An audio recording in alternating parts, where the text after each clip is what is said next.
see the tops of your folders, but that's I it. need a bigger table, don't we? We just got this one. The table. Dave just said maybe we need to get a bigger table. We just got this one. We need to get those ones like they have, you know, like the curved. Oh, like, yeah. Yeah. How much was this, how much? How much was this? This one? I'd have to look. Part of it was paid for through the court facilities grant last year though, so it wasn't. One of those bills that was on last week, doesn't there with court facilities? That's the one that's here with AT&T. It's in the Oh, recap this morning, Oh, okay. She won't like me to have AT&T service in my yard. Oh, but she might talk me into switching. I can't get an AT&T phone to work in that yard for nothing. Really? Even with the Washburn that close? No. I got siblings with it and they hate it. Well, now it's time to use your persuasion and tell me you want a tower in that area. She's a big wheel, she probably You know pull it what's off. sad? Their competitor put a tower at a mile and a half. Oh, that, yeah. So, Should be a copy in your Wonder if I in got the green it. folder of yours. Alright. it's Should got be. kids on AT&T and they want so it. we got You guys see Little T-Mobile? fast. What is this one? Sorry. Partners with Starlink? Oh, I wonder okay. if that's covered.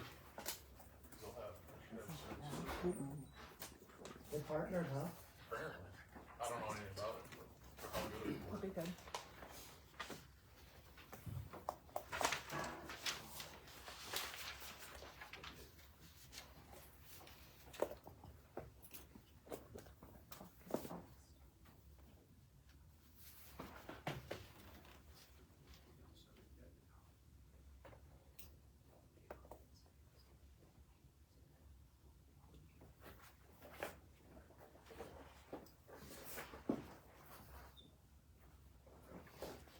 Okay, call the meeting to order. We have the agenda in front of us. Any additions that you guys can think of? Or anything to take off the agenda?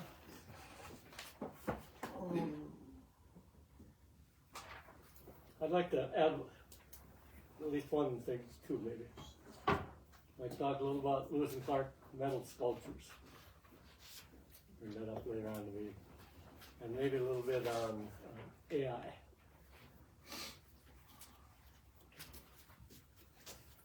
Anything else on it? Let me look at my notes here. Is Nadurf on here? I didn't look. No. Okay, so I'll bring that up, Nadurf, I've got to meet with Kevin over here with the insurance. Health insurance, okay. Yeah.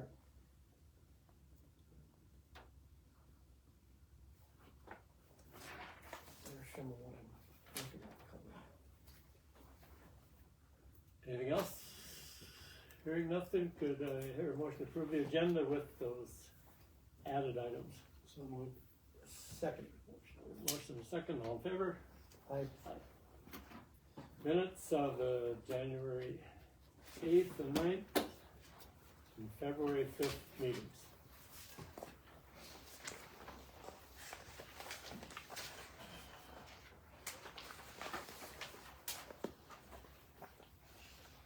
do you want to do each one individually, or just do them all? We've always just done them all after you read through Yeah, I've them. done them all, let's see. Unless you need to pick something out of one of them, but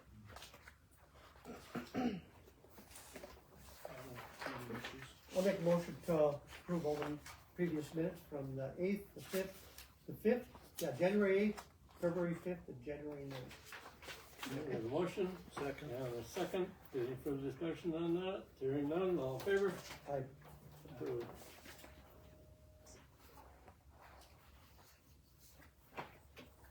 Acknowledgement of executive session and final action taken.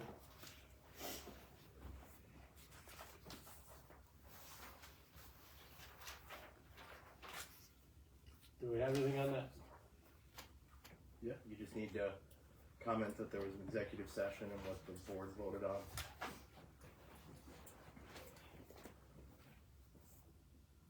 Okay, I'm not really sure what you want me to report, that we held the executive session. We just approved the minutes on it. Well, my understanding of the open records law is that you have to announce what the action that was taken was. There was a vote held, and then the commissioners voted on something. So you need to explain what that was.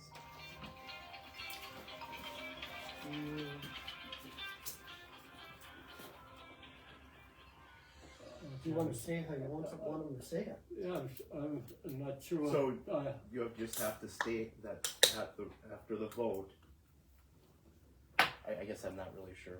Like, can you help me out here? I'm not sure because we're told not to Oh. discuss what happened at the executive session. That's Right. why I don't. Right, but because there was a vote taken, you just have to say what the result of the vote was. You can say that. Okay, Alice, can you help us on that one then? Would that be to say we're looking at having an investigation? Yes. Okay. Okay, that's the only thing we need to discuss then, that investigation is taking place. Correct, and then that there was a vote and what the vote was. Okay, the vote was unanimous. It was to remove, it was for Mickey, McNulty, computer was confiscated and she was asked to leave the courthouse until the investigation was complete, was the final vote that you guys had and approved.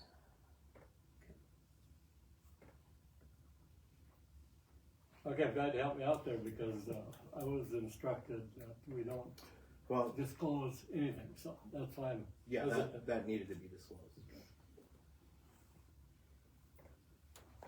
So we're okay then with that portion of the agenda?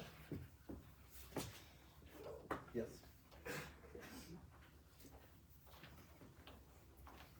Okay, approve the bills.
So Daryl, the one I was asking you about was, Butler Machinery for repairs, $79.75.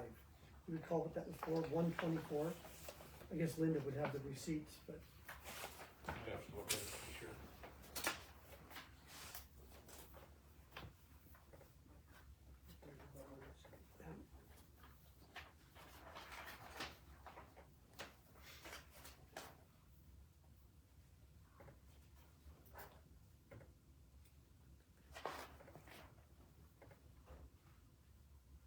oh, steering motor. Right.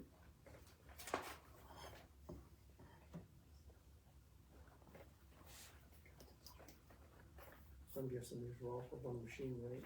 Right, 60 pages back. Yeah, that's 5,000, that's one machine, that's one PO. Okay, that was on one of the maintainers, I'm guessing, for steering? Okay. Thanks, Linda.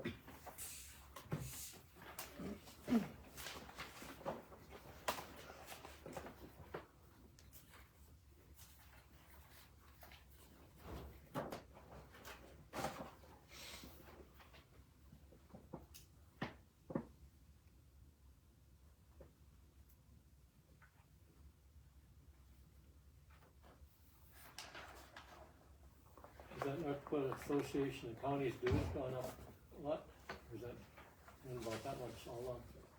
It's about on it.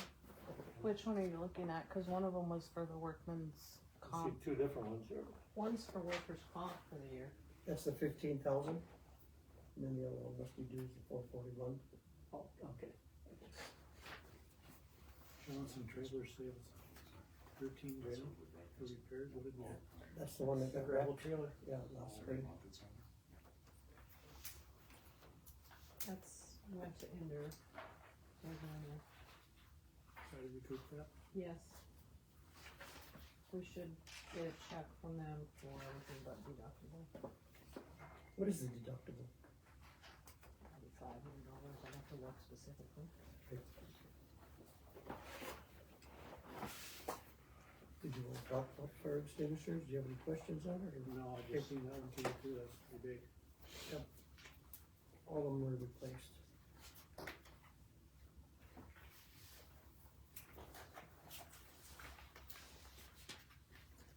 And I believe they get inspected every year by Dakota Fire too, right? Yes.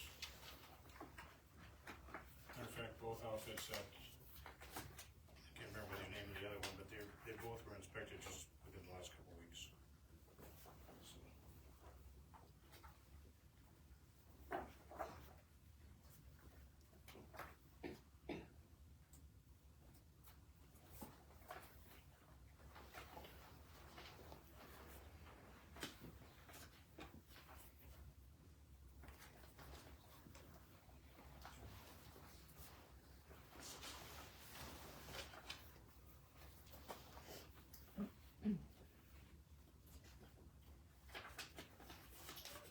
Here's three add-ons right here.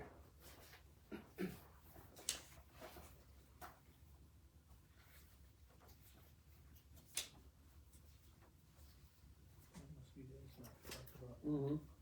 That was a whole pallet of it, correct?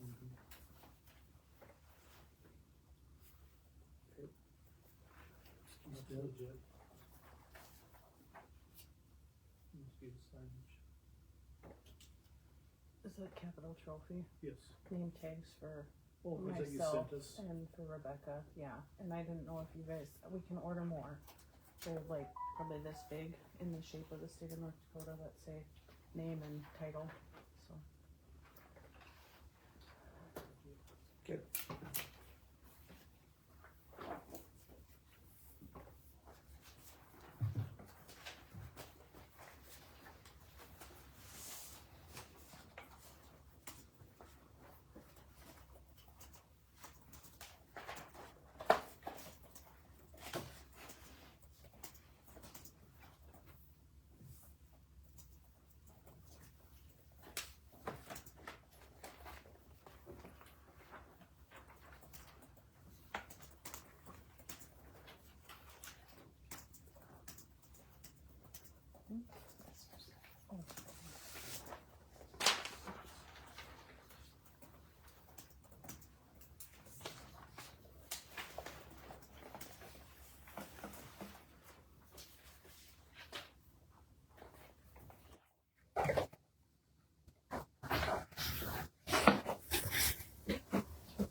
Okay, seen the bills, can I hear a motion to approve the bills? So moved.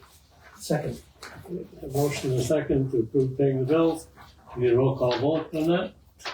Rob? Aye. Aye. Aye. Okay. Approved. As long as I'm down here, we do the working here.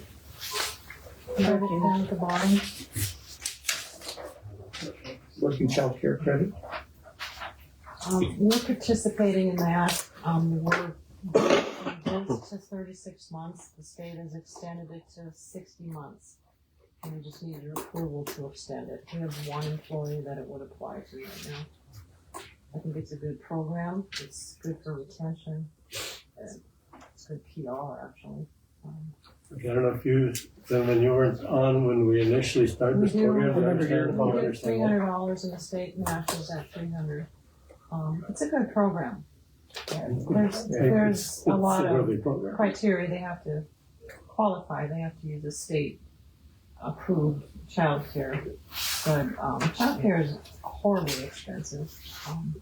And we have done it. We had 3 that were option that could. We only had 1 that did because the other 2 didn't want to change daycare.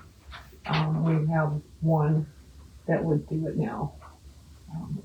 Their child aged out, but I talked to the state and they can re-enroll and continue it up to 60 months. I think we need to continue that. Okay, could I hear a I'll make motion that to that motion. effect? I'll make a motion to.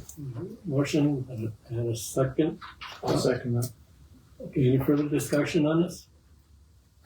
No discussion, hearing none, all in favor? Aye. I'll let the state know. Thank you. Thanks, Linda.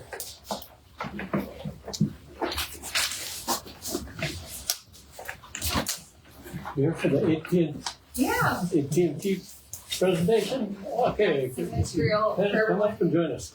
So I just want to pass these around just so everybody has the information on what we're going to talk about. And then I can tell you guys about this program.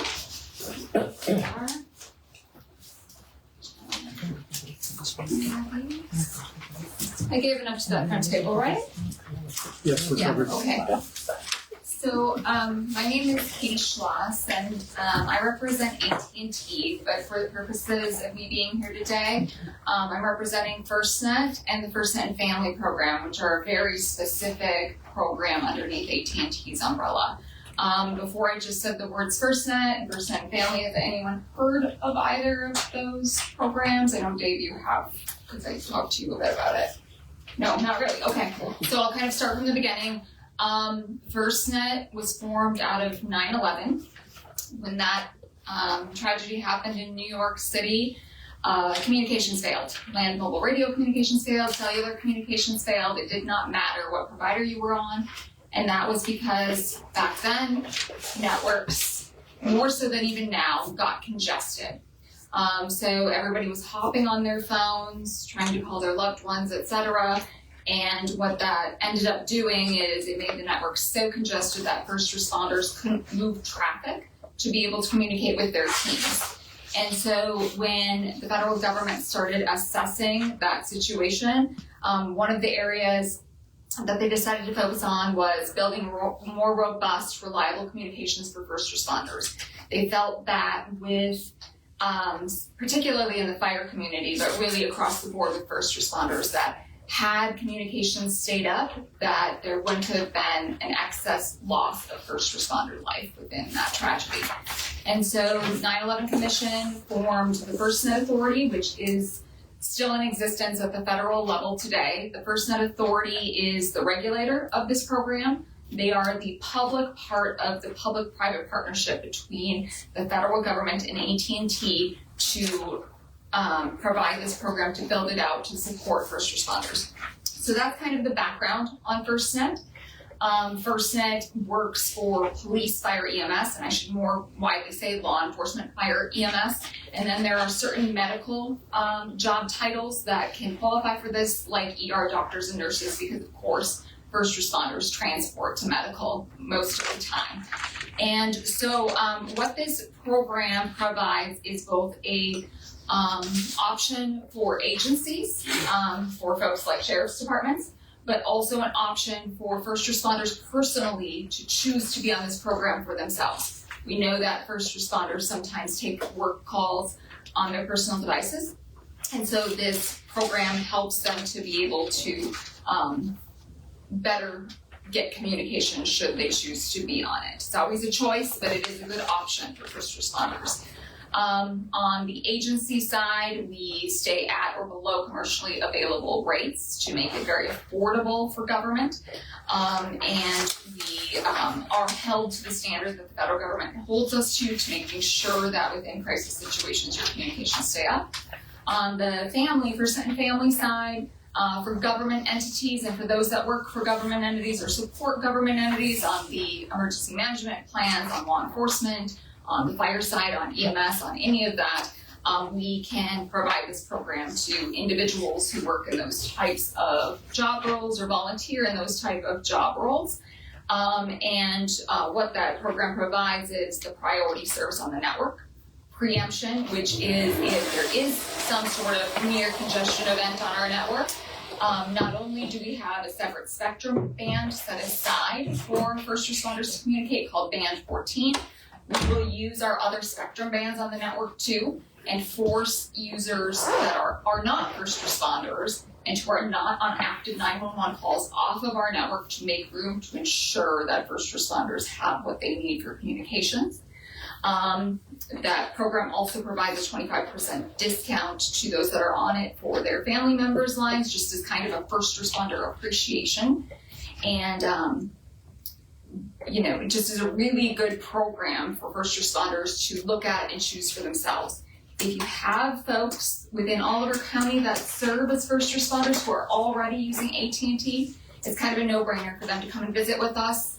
I represent the Bismarck store, which is just in South Bismarck. They can come and visit with us at any time and say, hey, I'm interested in looking at FirstNet, and we can migrate them from what they're using right now on AT&T over to FirstNet, save them some money, make sure that they have a higher level of priority on the network. And then for those that might be interested in looking at this program otherwise, I am happy. My information is on the bottom of that second sheet. My name is Katie Schloss again. I'm happy to correspond with people via email, phone. If they come in and visit with me, I'm nearly always at the store outside of doing things like this. And my entire team is very educated on this program as well, and we can certainly provide information and help and try to help individuals make a decision as to whether this is the right choice for them or not. I just said a lot of words. What questions might anybody have? I'd like to maybe call on maybe Alice if she had any comments, and maybe Dave also. I think it would be a good program for employees and the responders. I think the sheriff's department's already on it, correct? Yep. Yeah. Not to my We're awareness. not on Oh, it. you're not? No, No, we're not I think they should be. We're through Verizon, Oh, the sheriff's department. so is the through fire is Verizon on now. it then? Or no? Fire. We do have an affiliation code for Oliver County's rural fire department. Your fire chief is on the program. Some of his guys are, and then a lot of the ambulance members are as well. So how about emergency manager? Can I be on that? Yes. Okay. Yep, anybody that fits within your emergency management plan.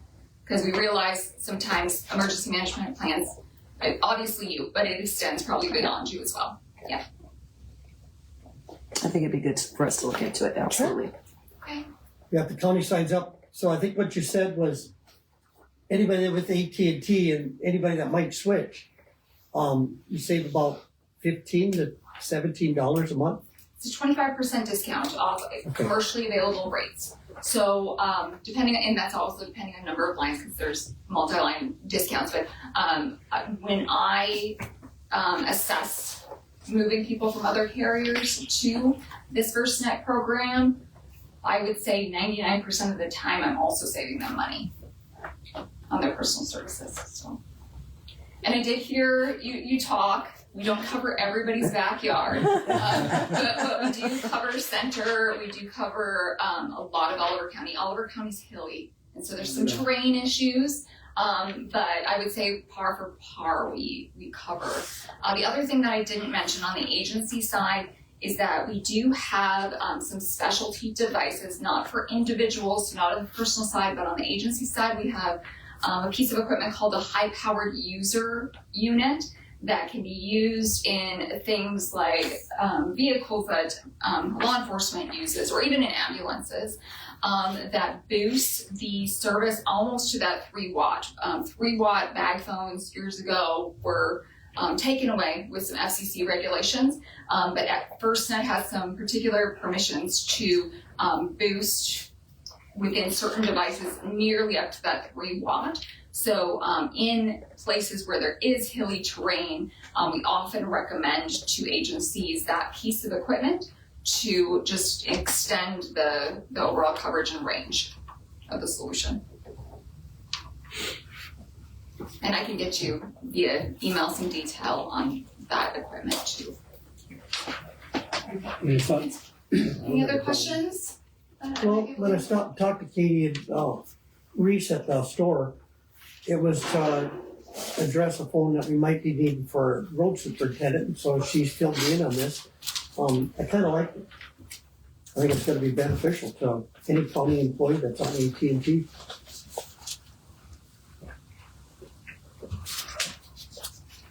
No.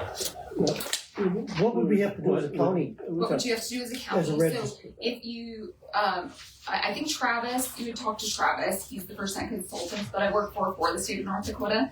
And I help him on this side of the state, cause prior to my time at AT&T, I was the Verizon public sector rep for a decade. So, I kind of am skilled in the same area as he is, so I help him on this side of the state. But I know he talked to you, and he's working on building an affiliation code for Oliver County. What that code does is if people come in and they say, hey, I'm part of emergency management in some respect, or law enforcement in some respect for Oliver County, we can put in this code, and then it would come to somebody that you guys deem as a approver to verify their status within the county as somebody that you would need on the program, and then they simply click OK, and then they're verified on the program for a year. There's a yearly re-verification because we know people move within jobs, and just to make sure that we're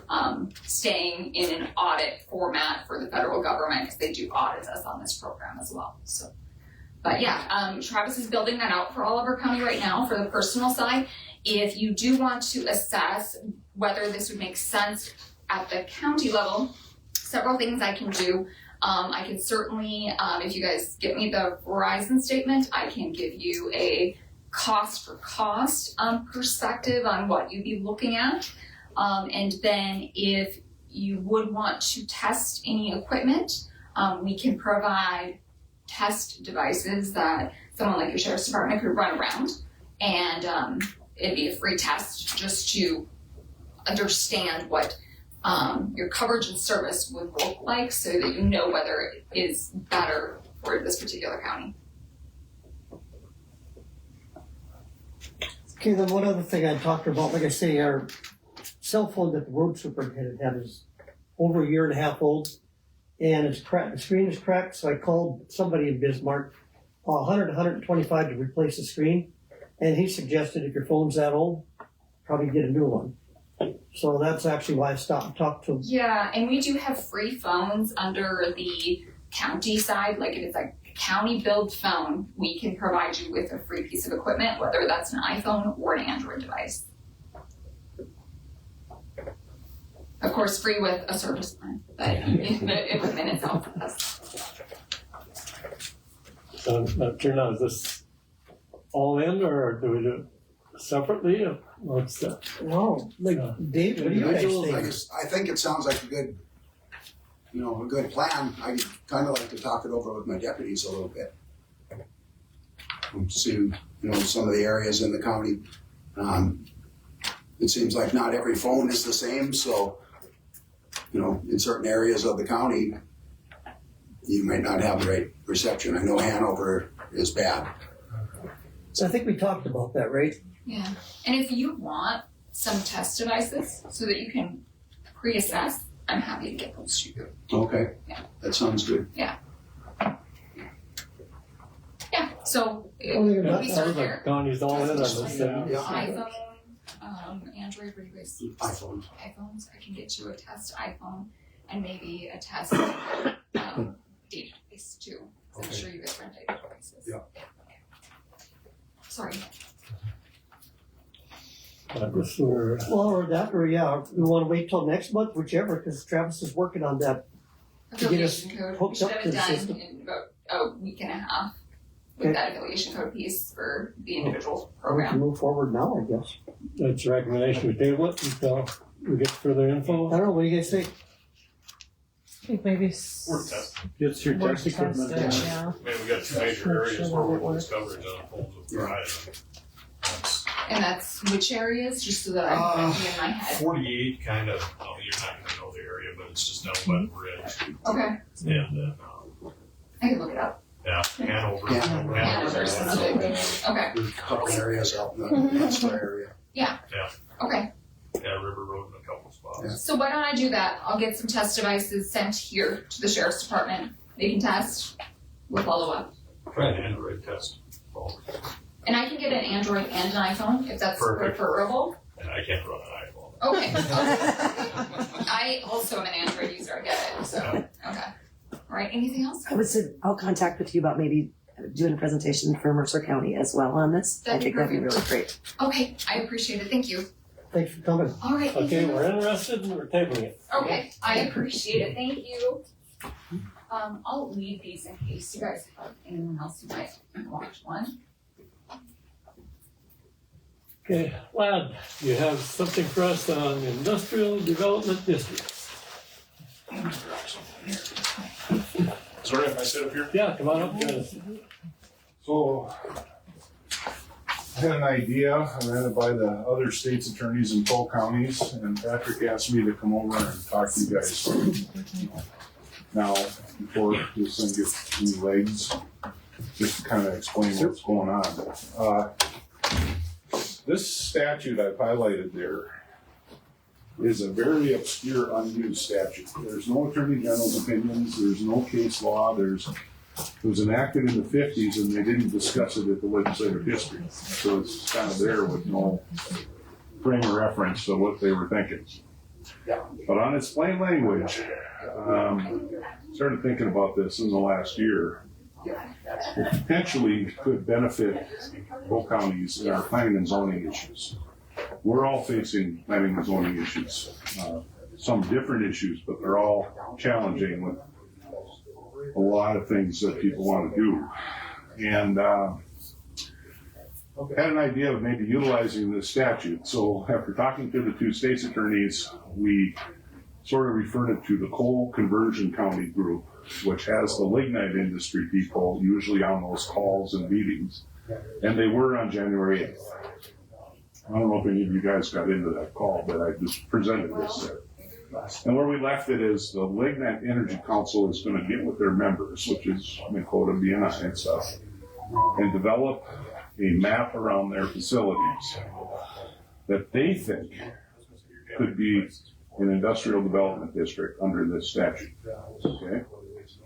And then they're going to bring that to the respective county commissions for you to review and see if you agree. Now, one of the big benefits of this is around those plants, we've already got industrial road systems. And they're generally, and I don't know your ground, but the Coal Creek, there's no houses for miles, you know. So if that's a factor, it might not be the same everywhere. So two of the major issues we have to do planning and zoning regulations for are sort of already built into the cake around those plants, you know. Then you just kind of get down to, we got to be able to get fires out there. That's a local function for volunteer fire departments and stuff. There might be some activities that just are not accepted by the public because of hazardous waste or something. What we would do is if the commission is interested and they think this would relieve some pressures, you would, let's say hypothetically, agree that these sections, you describe them out there, could be an industrial development district. And then probably the next step is the three states attorneys come up with a set of zoning rules that apply just inside the district. Now, when you do an industrial development district, you don't change the land sets. You're still going to tax it the same, but if it ultimately brings in a sheet, okay, some of the stuff we're looking at that people have visited with us about over there, their metal factory, a sheetrock, drive board thing out of coal ash. They want to build a factory for that. Data centers, we've got 2 of those, we've got 4 more in the works over there. You know, 1 more big one, you know, probably coming. You know, people want to talk to us about those, and we're working on, do we have zoning issues that we're going to need to address, and get fires out, you know, noise around houses, and all the stuff we typically do. For all those plants, we don't have a lot of these problems.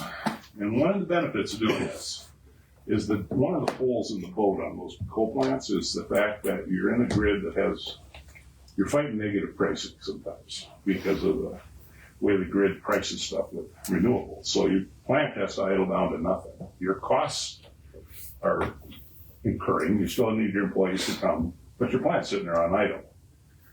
If you can get some factories around those plants that keep 150 megawatts guaranteed power, then makes those coal plant operations way more efficient and a lot more coal tax revenue for us. And you got a $100 million building you can assess commercial taxes on, employees, you know, all the benefits. If you can get some of that voltage regulation factories around those, and we're building some over there, and Mercer's looking at some other ones. You can, you know, we're always stuck with the politics on this stuff. For you guys, Minnesota's got a board of 13 people. 9 are from Minnesota, 4 are from North Dakota. They look at a balance sheet when they meet as a board. You know, well, we have a loss leader out there when we have a moderate weather. That coal plant is sucking air and not bringing us any revenue. So if you develop an industrial park around that thing, that you could get some guaranteed power contracts, and that thing doesn't have to idle down, you know, that makes that board much more susceptible. These plants are getting old, but that's just a shell. You can update the controls, you can update everything, and keep them going for a long time. And having the ability to monetize some of that space around them is the idea, essentially. So where we're at with this, Mr. Chairman and Commissioners, is Lignite Energy Council is going to work with their members. They're going to develop a draft map, okay? They'll probably come in and have a discussion with you on what you think that looks like. You know your ground. If there's accepted thing, it doesn't have to be in every county. If all of our counties accepted to it, we'll be working as state's attorneys on some rules where we would seek. The cities are the ones that do industrial zoning, frankly. The counties don't do it. You go on Airport Road in Bismarck to the east there, where Bobcat is, and some of that, that's probably all industrial zone. So some of these places already got rules for industrial zoning and all that. So we probably can just, and then the benefits are, if we have to do like a moratorium, for example, on something, because 3 guys in a fax machine company want to stick a crypto mine next to a rural subdivision or something, we can say, wait, we don't got the rules for this, we got to pause this, but you can exempt out in your moratorium, except inside of an industrial development zone. We're going to stop what you're doing because we got to fix our rules before we deal with you.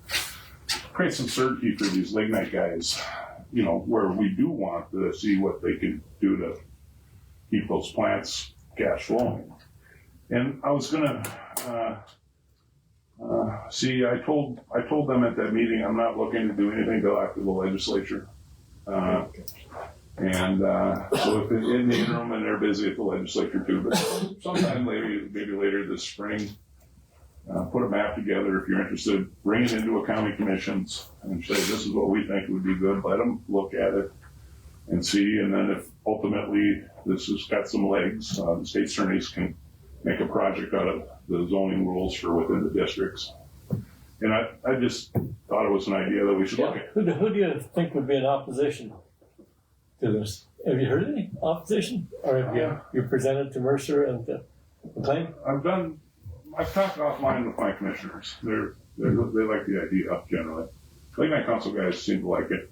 I talked to one of them. Lignite Council was. They're working on the maps. Okay. You know, and I'm not saying I can speak for all the members. What I hear, I like the idea. Yeah. So, and I just thought I'd come over and just explain it directly, so you don't just get, well, what's this all about? You know, but I think it has some merit in you know, the amount of things we're all dealing with.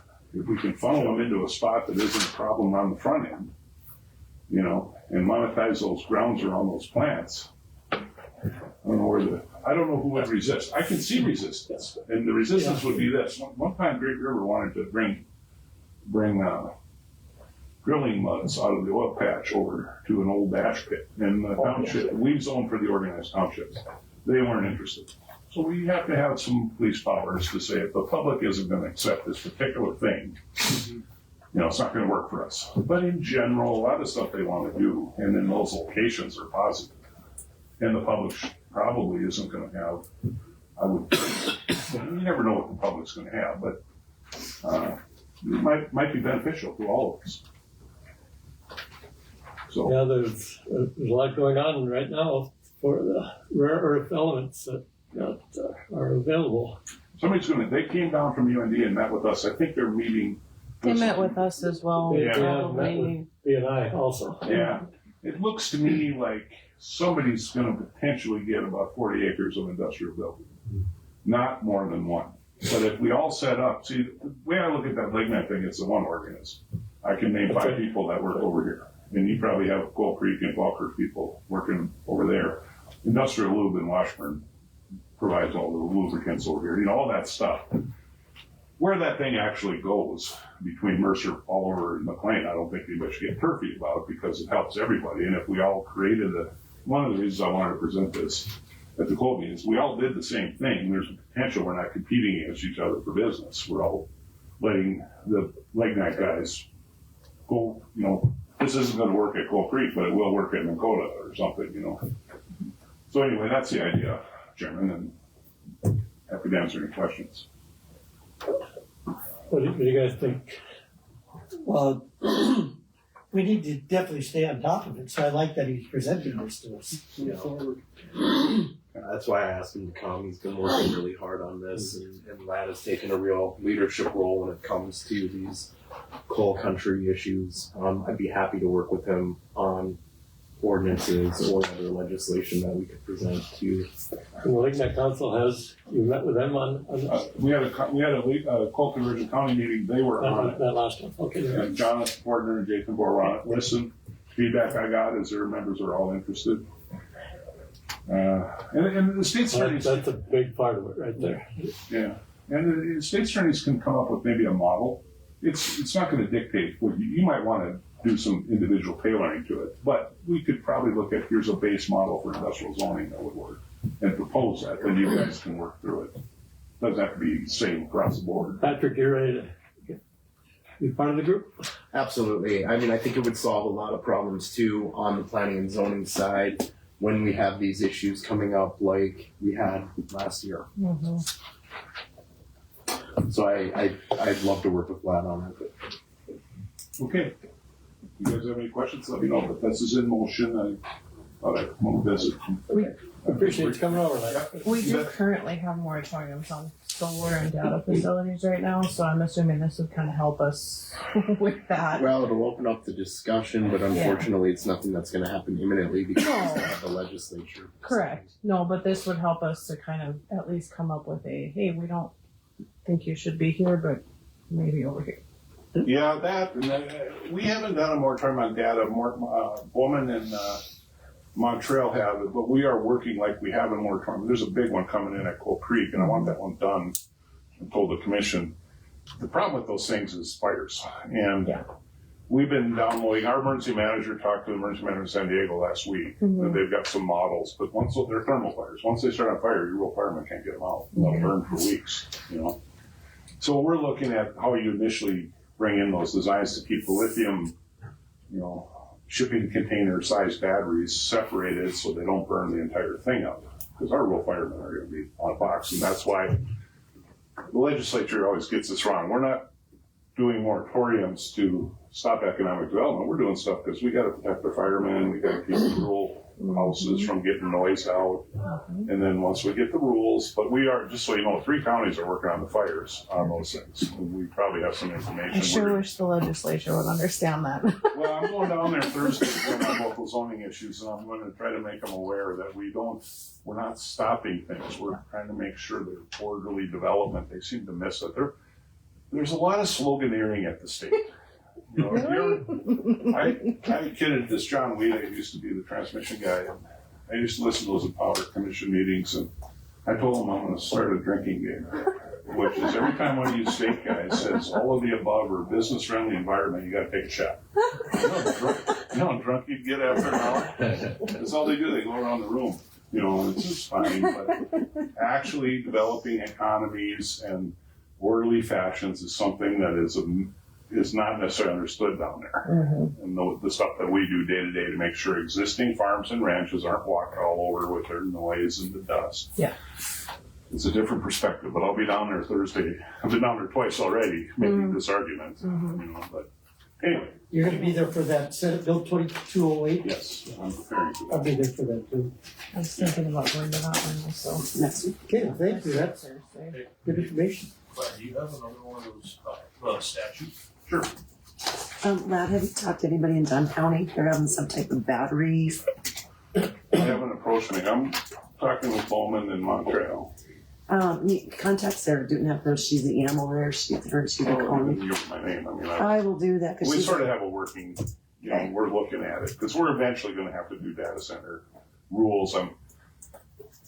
rules don't matter at Coal Creek, they've been working on it, those aren't gonna bother anybody there. So I want that one, and that was supposed to come in here shortly. So I thought, okay, that gets done, then we'll probably look at some data center rules on the, you know, if you get too close to houses or something, there's a way to make those come in with a liquid cool that are quiet. Yeah. You know, those kind of things, but if you're gonna be out in the middle of nowhere, if you don't make noise for yourself, that's probably not a big thing, you know? Yeah, her biggest thing is how are we gonna put the fires out, just kinda like you said. Yeah, it's amazing, if you just Google it, California's had 2 of them since January. One of them was 11 days later, was still burning, they just evacuate the houses. And the second fire out there is the second time they had evacuated all the houses in as many years. You know, they rebuilt the one that burned down and then reburned down again here in January. So those lithium batteries are something to watch. Mm-hmm. Thank you. Thanks, Len, I appreciate it, man. Thank you, sir, appreciate it. Yes. Sure. Alice, you have anything for us? I do. The first one is the North Dakota PERS retirement plan. As of January 1, they have a new plan for any new employee that comes on board that was never in a PERS plan before. So it is a defined contribution. And so what that means is they no longer have the pension plan. This is a totally different plan. So what I am suggesting that Oliver County does is they would match. The Oliver County would contribute 3.88% and the employee contribute 0.12% of the required 4% of the employee mandatory on this plan. Say that again? Okay, on this new plan, the employee is required to put in 4%. Is that the new plan moving forward for everybody or new people that Just new hires. Just new hires Just the new ones. that have never been on PERS before. If you could figure it out, we'll all be happy. I'm kidding. So what I am suggesting is Oliver County picks up 3.88% of that 4%, which would require the new employee to contribute 1.2%, like the current employees do right now. 0.1. 0.12. Yeah, 0.12. Good boy. It's math. It's math today, yeah. And then, of course, Oliver County is also responsible to put in the 5.26%. So a total of 9.26%. That is mandatory. Say that one again, sorry. 9.26 is mandatory. Oliver County is 5.26. Okay. Okay. Here. I got all that. Okay. Now, if the employee chooses to do up to 3% more contribution, I'm suggesting that Oliver County does the required match up to 3%. So the max that Oliver County would ever pay for that new employee would be 12.14%. Where right now the county pays 16.4% for their employees.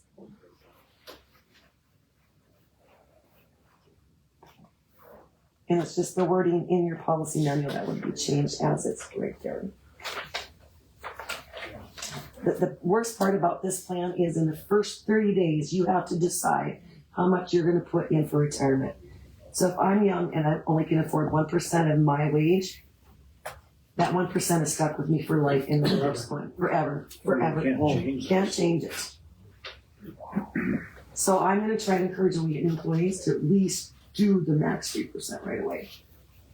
You know, they can do more into the 457A or B, but it's just easier just to keep this in place. But I'm gonna encourage them. So yeah. And this is only for brand new to PERS employees. Okay, so if they had PERS from a different job, they still get the old plan. Yes, correct.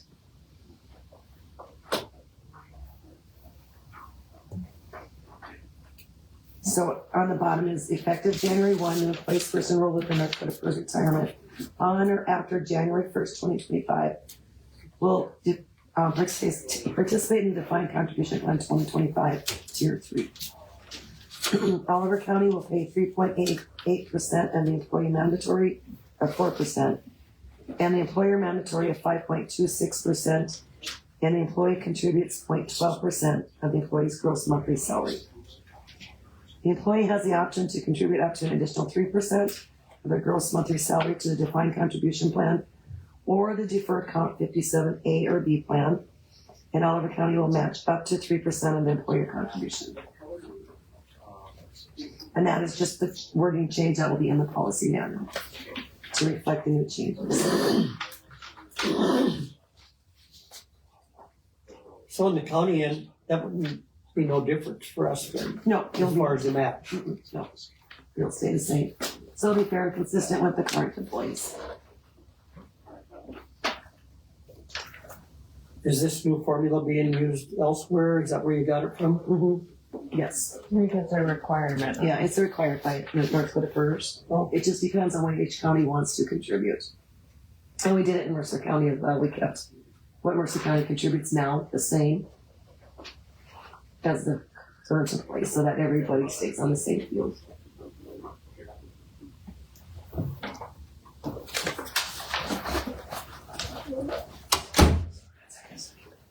Oh, what's number there?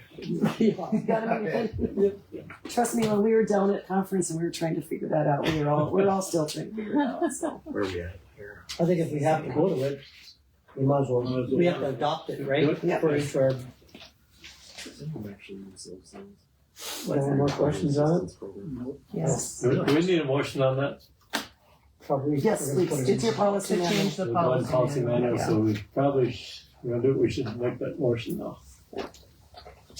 Okay, I'll make that motion to put that into our policy manual with the new numbers. I'll second that. Okay, we have a motion and a second. Any further discussion on this? Any discussion? Hearing none. All in favor? Aye. Aye. Thank you. Okay, employee assistance program. When I was visiting with Jaden, she said that Oliver County does not participate in an employee assistance program. It's very minimal cost. It allows your employees to seek counseling for anything from work stress, home life issues, divorce, financial, anything like that. Anything that might bring their worries to work. Basically, they can go to this. And it would allow 8 free sessions for that employee and their immediate family members every year. WSI also encourages every employer to have this as well. It helps reduce your premiums for WSI knowing that this is on board. So I am suggesting that Oliver County contract with CHI for 8 sessions for employee assistance program, which the cost about $1,500 per year. And once I meet with her, she can get me the specifics of what the cost and the contract. But I just want to know if it's okay for me to go forward to review, get that contract going with them. Total cost would be $1,800. $1,500 a year for everybody. And they would That's everybody. get 8 free sessions a year, and their family also gets 8 free sessions a year. Most counties have this. Yes, we do. And we actually have them come in and do presentations to our staff as well as to department heads. So they do have training you can do online or in person. And the telehealth can be done through, you can meet with them via webinar or, computer, or you can go down in person and meet with them too in Bismarck. Do they have it where if you don't go through CHI and you would go through, say, Sanford, because you have a provider there, that they reimburse your copay? Because I know that was a thing. I don't like it. Check. And I think when Sanford I is had- our healthcare provider. That's our healthcare unit. Yeah. So wouldn't it make sense? Do they not have a EAP? I don't think so. Okay. But I can check. I'll check on I was just Sanford. curious because I know when I worked with the state, they had an EAP program in the department I was at. And if you went to not that one, you got your copay paid back to you. Okay. For the 8 sessions or whatever it was. So. I can check into that. So there'd be no difference if you had 10 people involved or 50? For the Correct. same price? Correct. Yep. Like last year, we had a safety day, and they actually came up and did a presentation with all the employees. So that was really nice. I think it would be worth it. Yeah, if we ever run into that Yeah, I think money well spent. I'll go forward then and get the research sample and, okay, and I'll present the next one.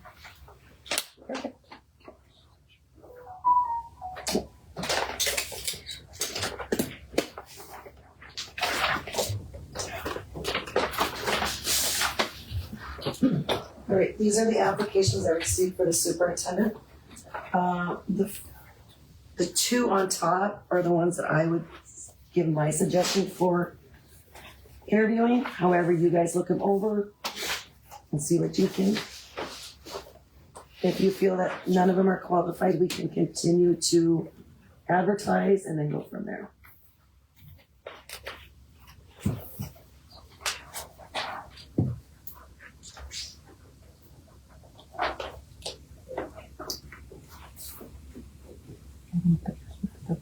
I think they do. Next, this is, so, like, they all live in the county, or? Yes.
Yeah, sorry.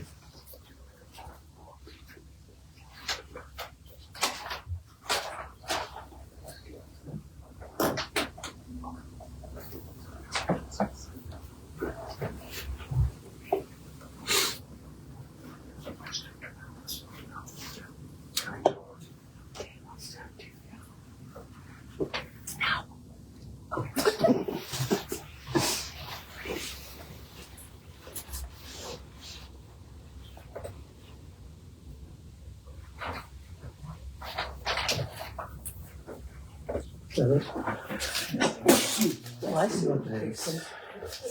I got the first one, that was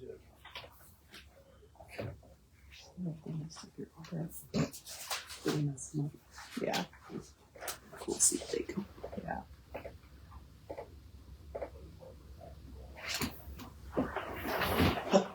Should be sticky notes on it. 1, 2.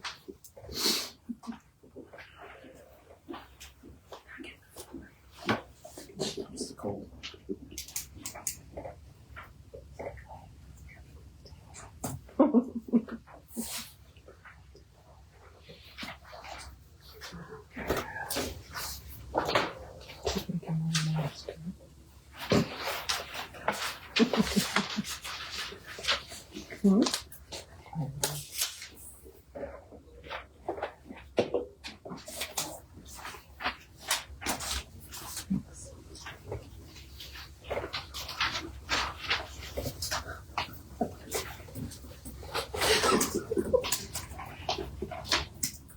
I've never heard that before.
See this one, right?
When you get a chance, you can help reload this onto your phone. Where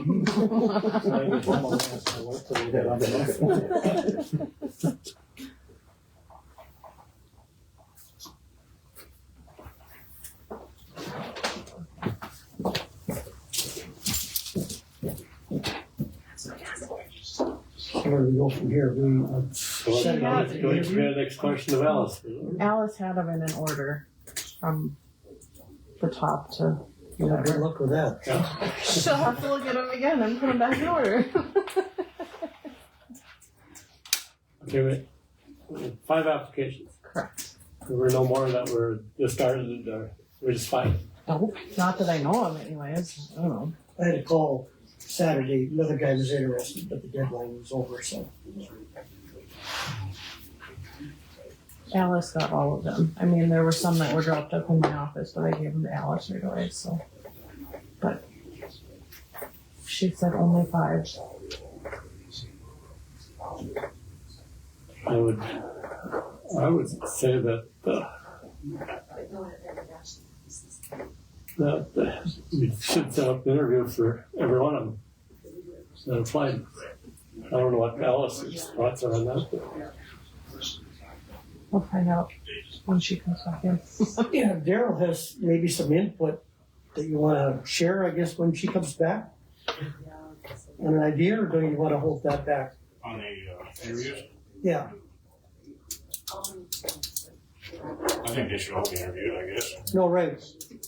But I mean, you mentioned to me an idea that you had with, one of the applicants. Alice knows about it. I would stay with whoever worked with them for a few months and probably go as a temporary, at that point, as a temporary employee, but still go through and help them with the day-to-day things. Run equipment as needed type thing. If it works. you plan to stay on with that job for Well, several years? Okay, just wondering.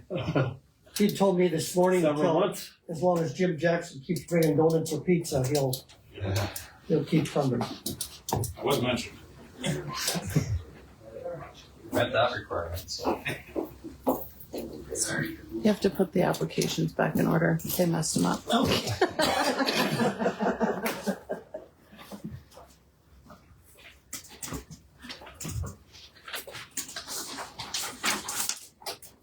Who will conduct the interviews, Alex? You three will. I will be there to ask the questions. And then you will write down your thoughts on your forms that I will give you. There you go, Rob. Those are in order now. And then we will meet afterwards and you'll actually get to score them. And then you'll get to know who has the top score once we do the interviews. It's like a scoring evaluation sheet. Well, you want to do all 5? You can do as many as you prefer. You can do 1, you can do 2. I would suggest at least 2. Or you can say they don't really catch my eye and maybe we need to advertise some more. It's totally up to you guys. Well, I think one plus we have is if Daryl stays on, whoever we hire is gonna be on probation, correct? Correct. And with him working with them and get everything back in order, I think it's gonna be a good idea. Be a plus for the county. Correct. And that's another thing I would suggest of keeping Daryl on if he's willing. After hire at least 3 to 6 months just to work with that new superintendent to get him a good head start so we're not setting him up to fail. Because Daryl has good insight of what needs to be done or is being done or needs to be completed. I just think we could keep Daryl on for a few months if you'd be willing to stay on, Daryl.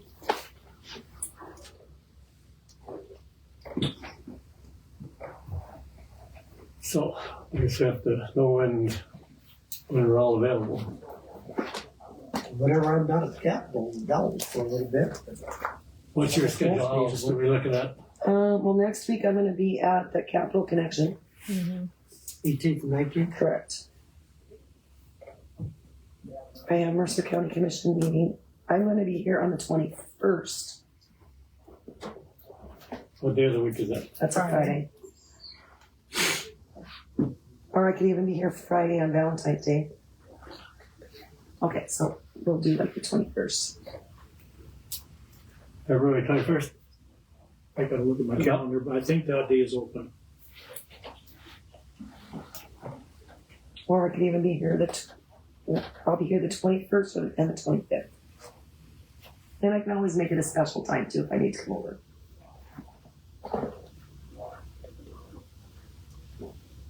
Twenty first work for me. That would be a week from this coming Friday. Correct. Right? Yeah. Mm-hmm. Yes. 21st is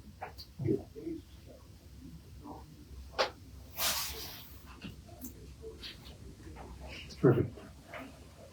Okay, what time of day? Well, how about we start at like 1 o'clock so we make sure everybody can get their calendar and all that. 1 o'clock, okay, everybody? Okay, and you will furnish. I'll furnish the interview forms and all that.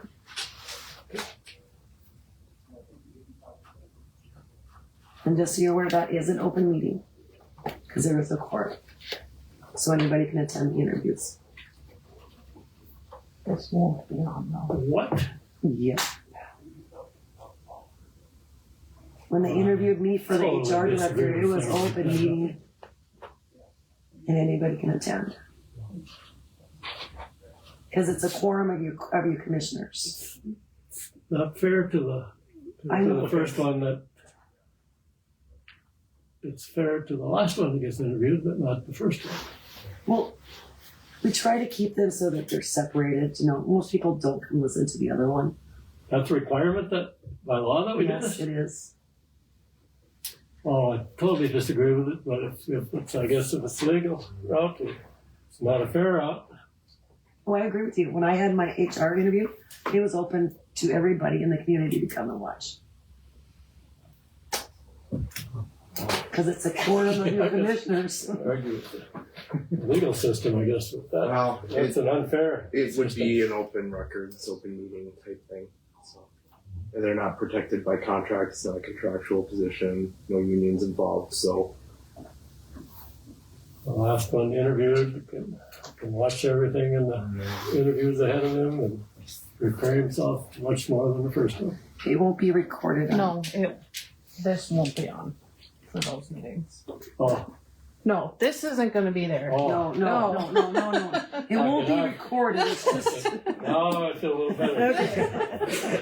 I was gonna say, otherwise the capital's going. We can- Okay. Okay, it'll be 1 o'clock on February 21st will be the first one, okay. Okay, and do you know which ones you want to interview, or you want to interview all of them? All of them. All of them? Okay.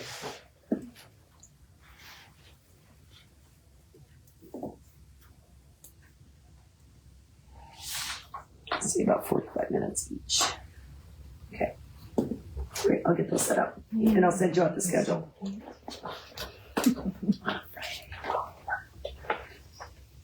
Okay, one more item. Oh, yes. Okay, so this came to my attention that in current practice, the only department that does this is the road department, that if they work over their 40 hours a week, they would bank those hours instead of getting paid overtime. With no cutoff time of when to use those hours. So these hours just continually bank year after year after year after year because there's no cutoff date, no cutoff time.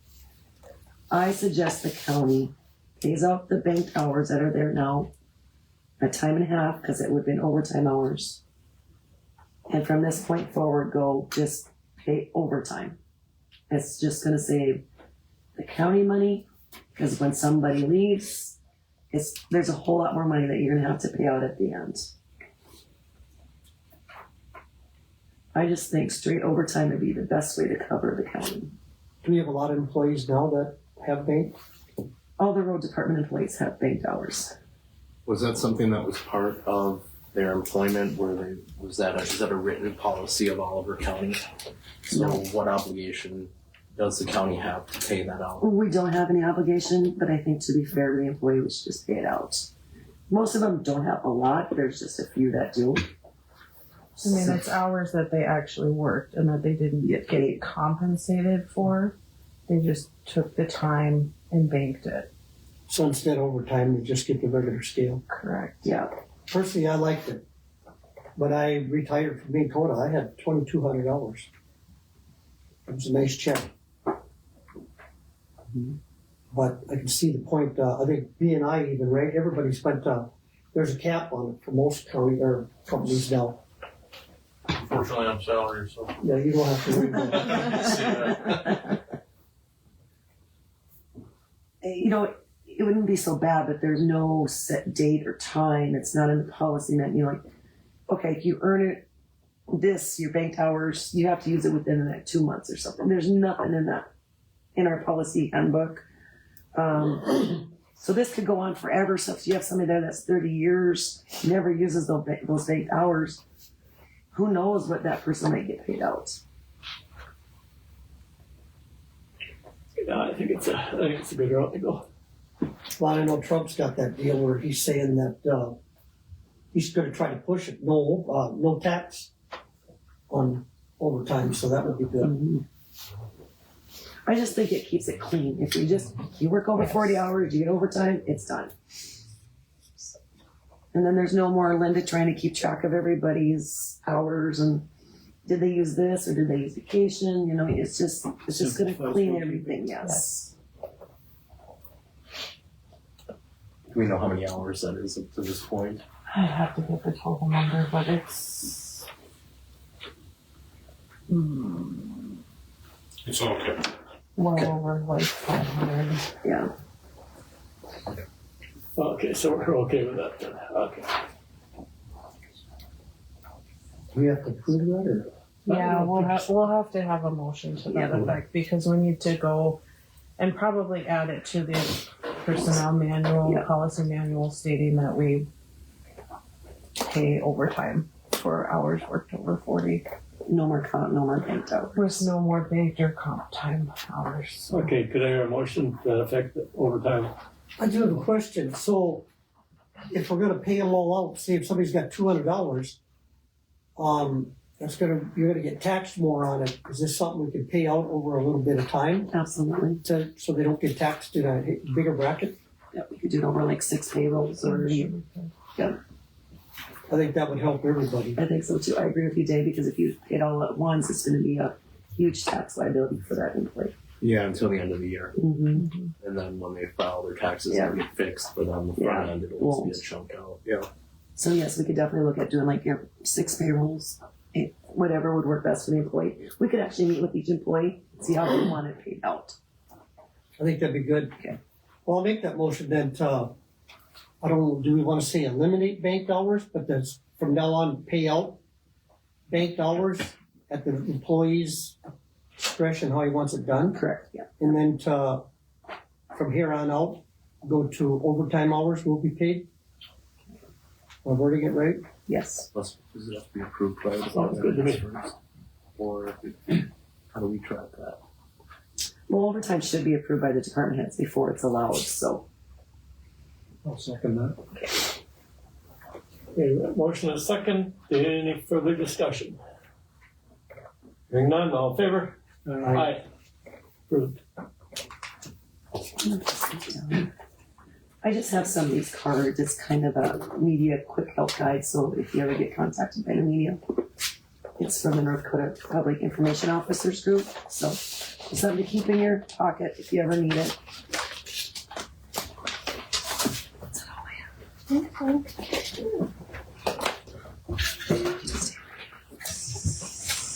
Do you want to? It's up to you. Oh, no, I need to take to my appointments. Thank you. Patty, okay, thanks, Al. No, Patty's home with a sick child, but I will be doing the abatements for her. So, bear with me. You ready? Okay, so this first one, I have to look at my notes. Her husband passed away in June. Spouses get 100%, so she prorated the amount for 6 months on this one. Let's see, so the abatement amount.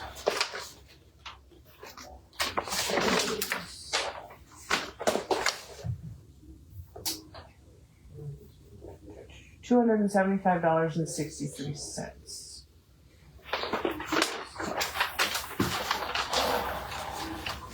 This is not my area, so bear with me.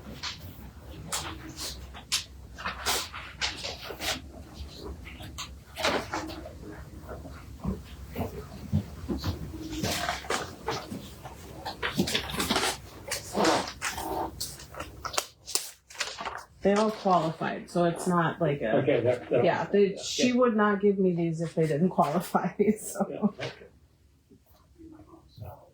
Is there just one? No, there's 3 more. This one is for farm exemption. The abatement total is $1,610.99. And this one is property qualifies for an abatement for $852.21. And then this one is $1,615.72.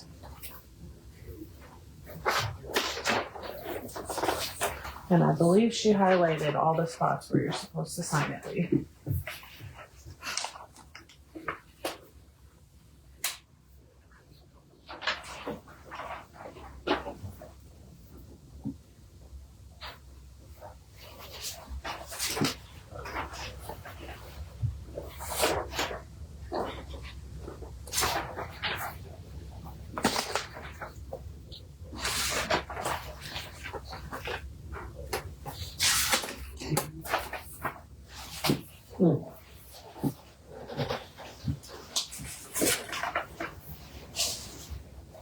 He's gone, right?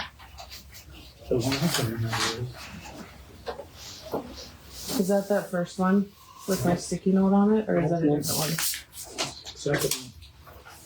Which one is that one?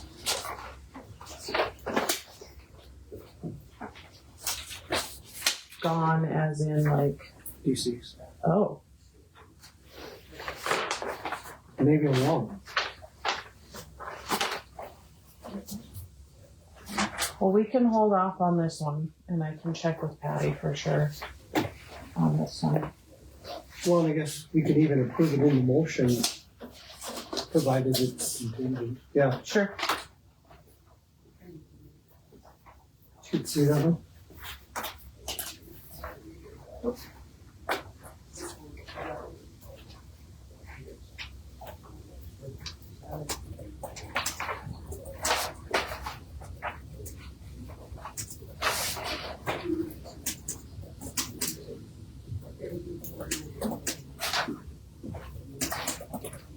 It's the one that I'm with. Oh, yeah.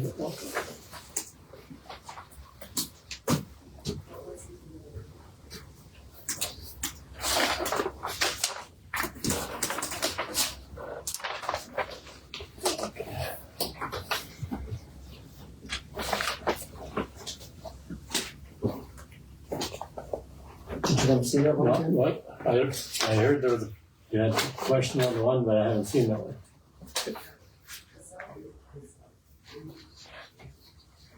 No, there's some.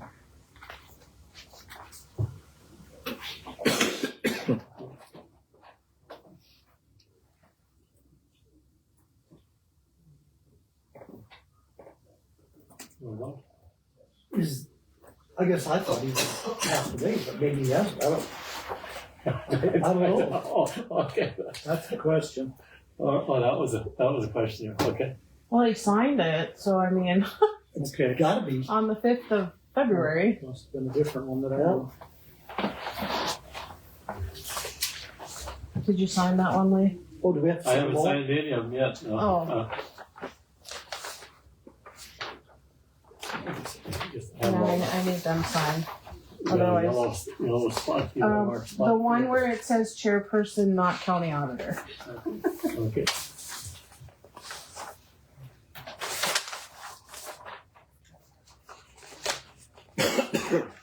And then I just need a motion to approve them, so. Thank you.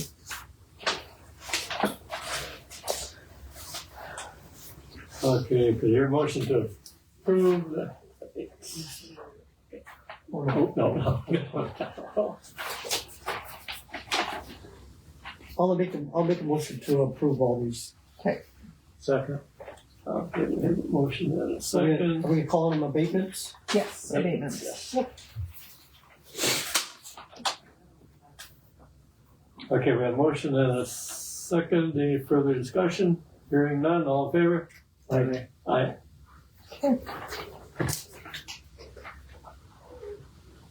I'll give Patty back her job. I'm good with that. Yeah, you can have them.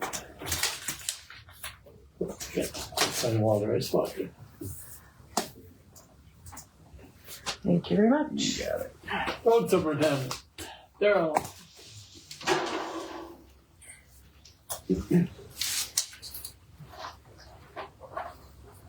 I guess before he starts, like I say, in the last 2 months, since Daryl took over the temporary road position, they have cleaned up the shop. They've done a super job cleaning up the yard and getting a lot of things back in order. So they need to be commended on that.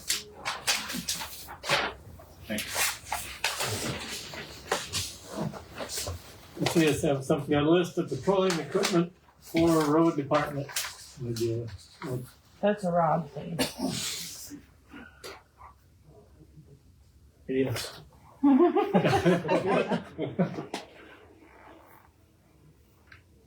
Oh, I sent you the information. Oh, yeah. Well, and Daryl's been working with John Deere also. Yeah, already always got for bids on tank and stuff Okay, also. that's fine. There's a couple of them out there. Yep, that's fine. We got all the fuel from Ben's tank emptied into our tank. And when Roots, they had to use our pump to pump it through because they didn't have a pump on theirs. So we had like 897 gallons or something. I've got it wrote down, but, and then the one from Kyle's, they put a pump on theirs and a meter, and we was only able to get 286 gallons off all day long. They had trouble with the filter plugging up. It's called up. It's supposed to be number one fuel. So I don't know when that'll come back off. Yeah, when we'll get that. But we did fill up. I did call them and they did fill up the tanks with one. So that's kind of where we're at on that. Okay, so the estimates Rob got for a 200 gallon tank would be 2,700. 300 gallon tank would be 3,800. And then a pump with a meter. I can get this to you too later. I got it. Here. I think Okay. I got it on. The pump with the meter would be 825. And then the 20-foot hose would be 150. And then truck stop type nozzle would be 180. And then you gotta add a swivel on there, and that'd be 100. And that's not including the DEF. That's just a field service tank on the back of the pickup. Oh, okay. That's no trailer. No nothing trailer, yet. no nothing. Oh, okay. And so if we find a trailer that, however we wanna go about it, that would add to it, I guess. I told her you would go one with the depth tank on the front. Those trailers that I found without a def tank was 10.2. Is that right? No def tank, no pump. That was tank and 2 axles. Crazy. And you can't put a gas powered pump on those. You gotta put a generator in there. Well, off the battery, but it's still slow. Okay, that works too. Either you gotta put a generator or wire to the pickup, right? But with the depth, you should have a heater on that also. Right. So then we go back to the generator. That's, I told Dave, just talk to you guys to figure out The what you only, need. the only trouble with the pickup mounted one is we don't necessarily have the extra pickup. A dedicated pickup. We should have, I mean, we could, but right now we don't. So. Well, being Keith Vitek's retired, he could probably do it on his spare time.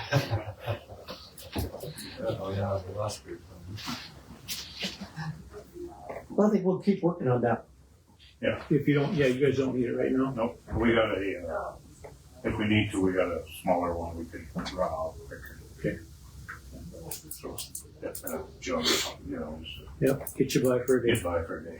It's probably gonna run us over, a little over 10,000 for sure, with the trailer, every 10 to 15, I suppose. They got their own system, spill proof and all that. Mhm. So, 10 now, to I 15,000. don't know until he gets back to me on the price, so. That price I got on that 10.2, that's from West River in Mandan. Okay. Petroleum equipment places won't sell it. You gotta go through an equipment dealer. Okay, keep working on that one then until you're out for sure what we want. Okay. No, we did start a fuel log. It's right now, it's just a notebook, but keeping track of this. Oh. Gas and fuel and everything, so. Seems to be working pretty good. We finally got a meter on the gas pump, which never was one on there, but we got one on there, so.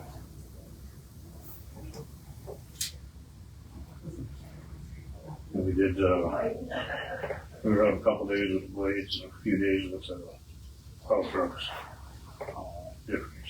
Different smoke events that I had to get out on. And I did get over those Cheskies and stuff. But Yep. Thank you for that. So. And then we've been doing a lot of hauling and scrap iron around, getting that out of there. I think that was like 10 loads of it or something like that. I don't know why I kept hauling out.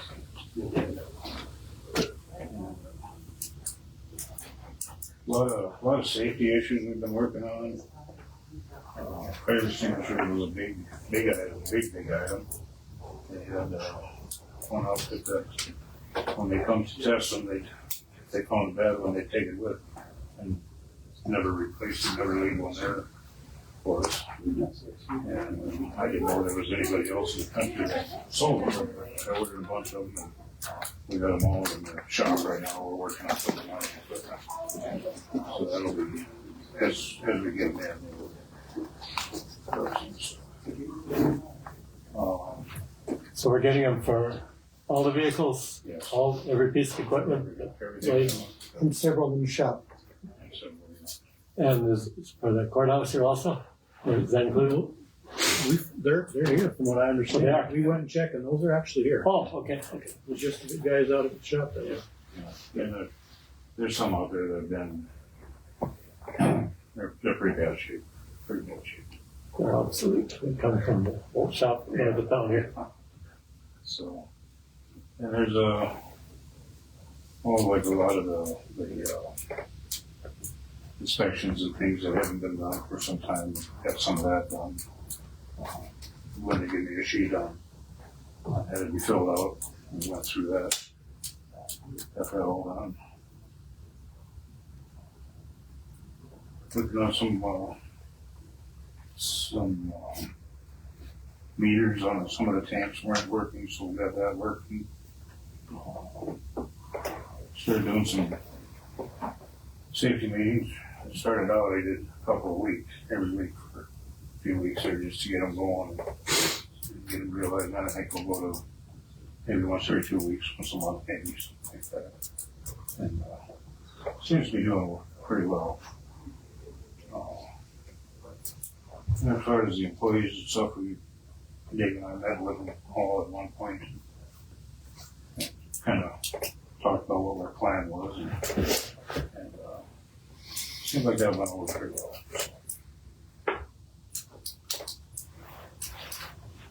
I guess if you'll jump to the fourth line, I got working on getting bids on on-site electrical work, get it updated. I talked to Ryan Robo. He's pretty busy, and I don't know why he doesn't want to work outside, but Daryl did contact, I can't remember the young guy's name from Glen Olin that's done work around the courtyard when I was with the community club. He's semi-interested. So Ryan says they got a big outage coming up there. So probably the third week in May, from then on for 8 weeks, he won't be able to do anything. So that's probably gonna be the prime time, but, there's enough work there, like the county shop itself, outside, we've gotta get more outlets. You know, they're trying to run cords from the building out of one outlet to different machines here. If you're walking around, it's a trip hazard. They're gonna put up cones when they gotta do it now.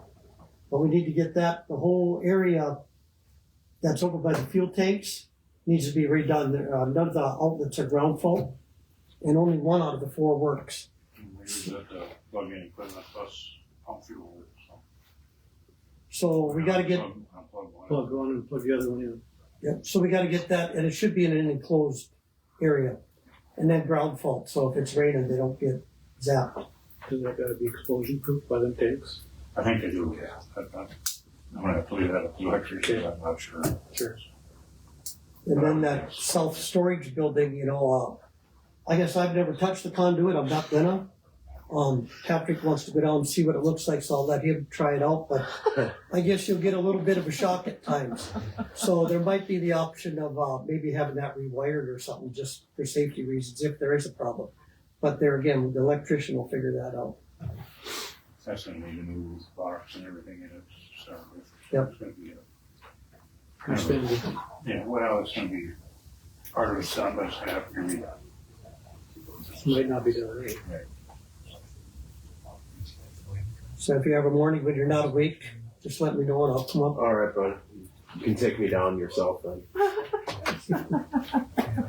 And then the roads, like I say, the cell phone, my view is if we should probably get one. Daryl's using his own besides the shop, you know, local, or the phone in the shop.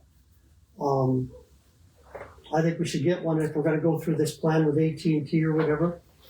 Should probably get one going, to put the money into the old one cracked and everything, probably isn't worth it. And I think that's with Verizon anyway, so. That is with Verizon, and I'm still waiting to hear back from them to cancel that line. I did contact them, but it's apparently a pulling teeth situation to get me as point of contact because it was Judy and it never got changed, so. It's good that you brought that up, because one thing Katie did tell me, if the county goes through it, somebody has to sign, because you have gotta have a driver's license. So, I don't know if Jaden has a problem with doing it, but somebody from the courthouse should be on that plan.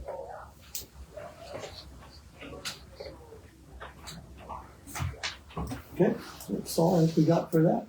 Okay. Put the time sheets and stuff, vacation requests and all that, we kind of started, Linda kind of wanted to know the vacation timeline and stuff, which they kind of just kept track of it and then turned it in on their time cards whenever it happened.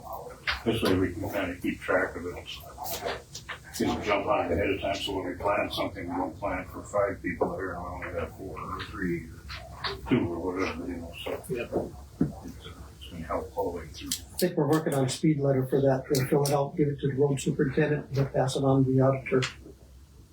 So, that's just one of the things. Just to make it clear, we don't approve that, the road superintendent Right, does, but right. that way we have You'll have record a of. copy of it. Yeah, they're taking it.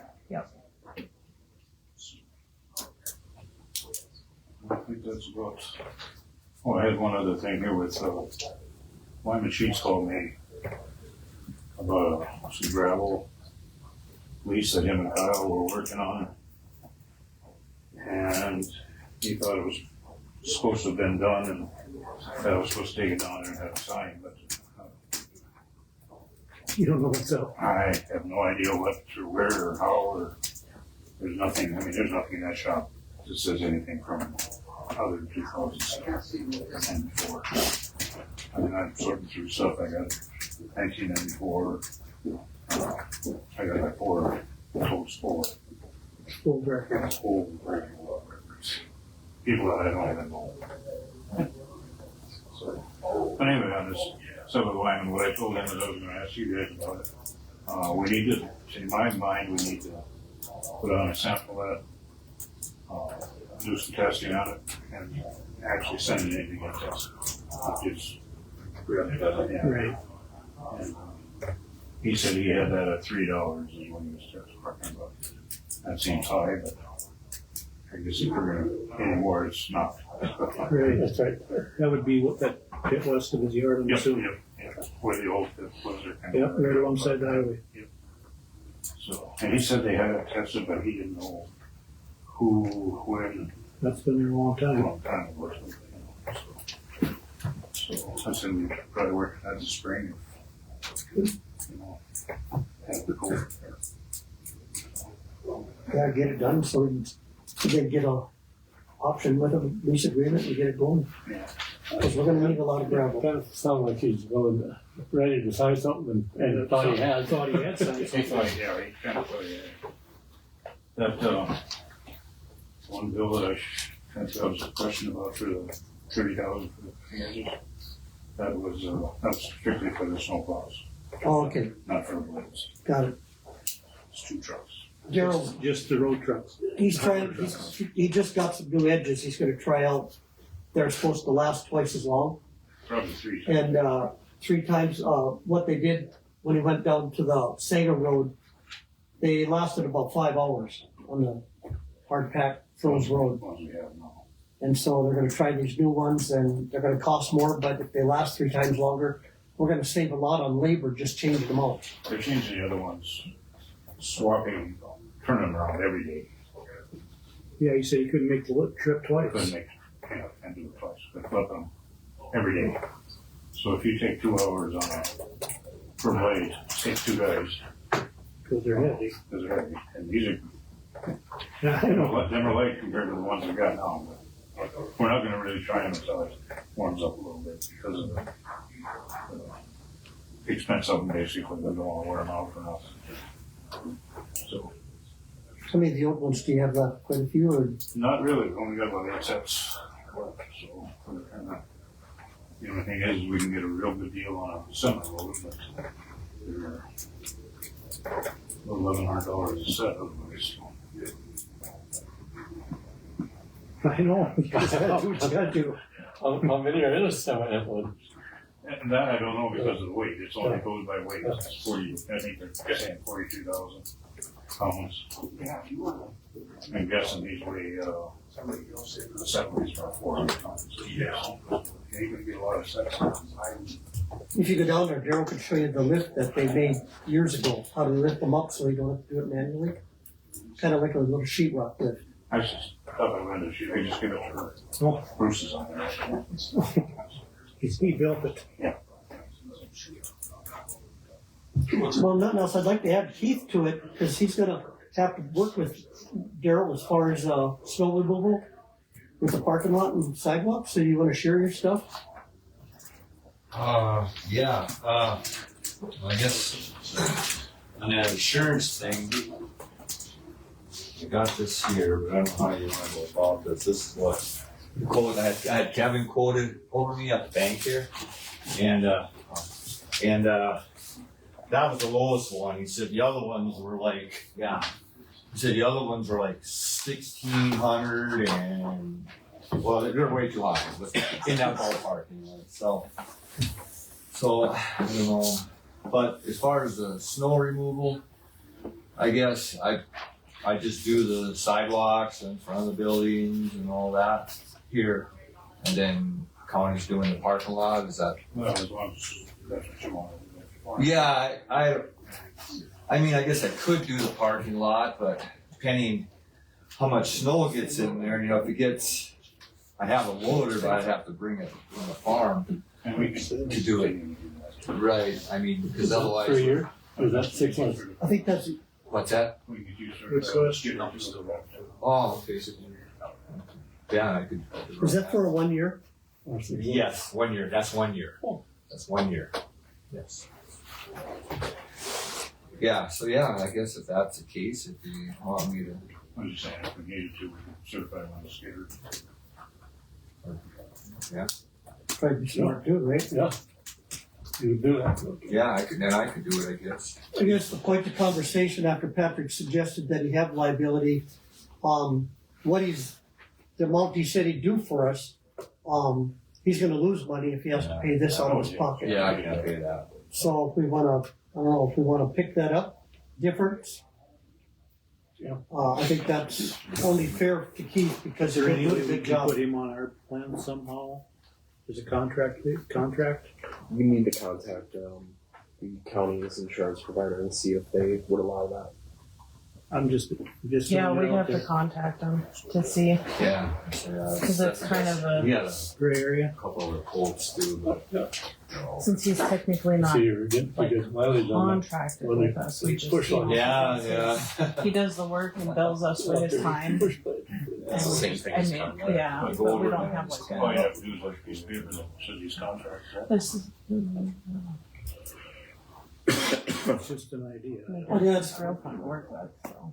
One thing I forgot, wherever we have to do the electrical work, this building over here Yeah, has to be wired. it actually, it's wired already. And Daryl asked Daryl about it when they tilled up the bushes. I'm guessing that's what they figured, they must have caught that. Okay. So it's, Just has to be. yeah, wired. so you need one of the makers, I don't know if Brian Roble has one or not, that you can go along and, I'm guessing it's broke somewhere there must be, so I don't know if it's in conduit, it's in conduit from the power and conduit in the building, so I don't know if it's conduit all the way underground or not, I don't know either, I guess. but it's plastic PVC type conduit, so. So yeah, that should be, yeah, cause I went, well, there's power in here, I says, what the heck, I wonder where the fuse box, or the breaker box, the breaker's on, I bet there's a line broken, and I called Daryl. But I think one thing we could do is if, we decide to let the Glen Olin guy get that started by the fuel tanks, there's always work where Ryan can work in that south building and stuff like this. Right. Next summer. Right next summer, yeah. Yeah, it's pretty hard to do anything with that now. For one thing, the ground's too hard, it's frozen, shit, really build deeper. And I don't know, that can't be that deep anyway, is it? I'm sure it's, maybe a foot deep or so. If you caught it with that thing and had it. Okay, I think we need a motion to pay the liability for Keith first. Leave it Or over. do we wanna put it on hold? Or do you want to put it on hold until Let's you put it find on it? hold. And see if, Try to, county insurance, yeah, see if We we can could just put it contact- right Oh, I on missed that ours. part of it. Yeah. Oh, Let's table that. otherwise I think we'll let take you care know, of it Keith. one way or the other. Okay, Yeah, yeah, you'll be well, taken care of. yeah, so this is the best he could find, Kevin, so but yeah. And in the snowball, and the snow is what made it jump up so high. Mowing the lawn is piddly if it's snowing, so there must be a lot of Gravel's snow. going through windshield. I suppose there's a lot of, yeah, with a snowblower, you got. Okay, so well, then you're gonna check out that power too and get that. Okay. Okay, all right, okay, all right, thank you. So, did you want this? You can have this copy here, I can always. Oh, no, we'll let you keep the paperwork. Okay, otherwise you can have it, because I can always get another one from Kevin, so. Nope. No, We're good. we're good? All right. We got your number. Okay, all right. Anything else there? Should we get him a cord to plug that in with and just set a couple cones on it, or he's up to get him through? Okay, there was a cord over there, right? Last winter, that's what we did. But I'm just curious if that was. Probably should get it. Gonna need a 50-foot or at least maybe 100, huh? Yeah, we should have it if he's gonna store that stuff in there and he needs it. Lee, I got a couple things I can hop in with Daryl. Oh, okay, come on, All come on up, come on up. Okay. He's got a couple things. I got, well, Yeah. I was wondering afternoon now, maybe it's like meat and cheese tray instead or something. Or both. Well, you could. Should I run down with some napkins? I'll do it. Yeah. That's fine. I'll do it. Thank you. I'm gonna hand these around real quick.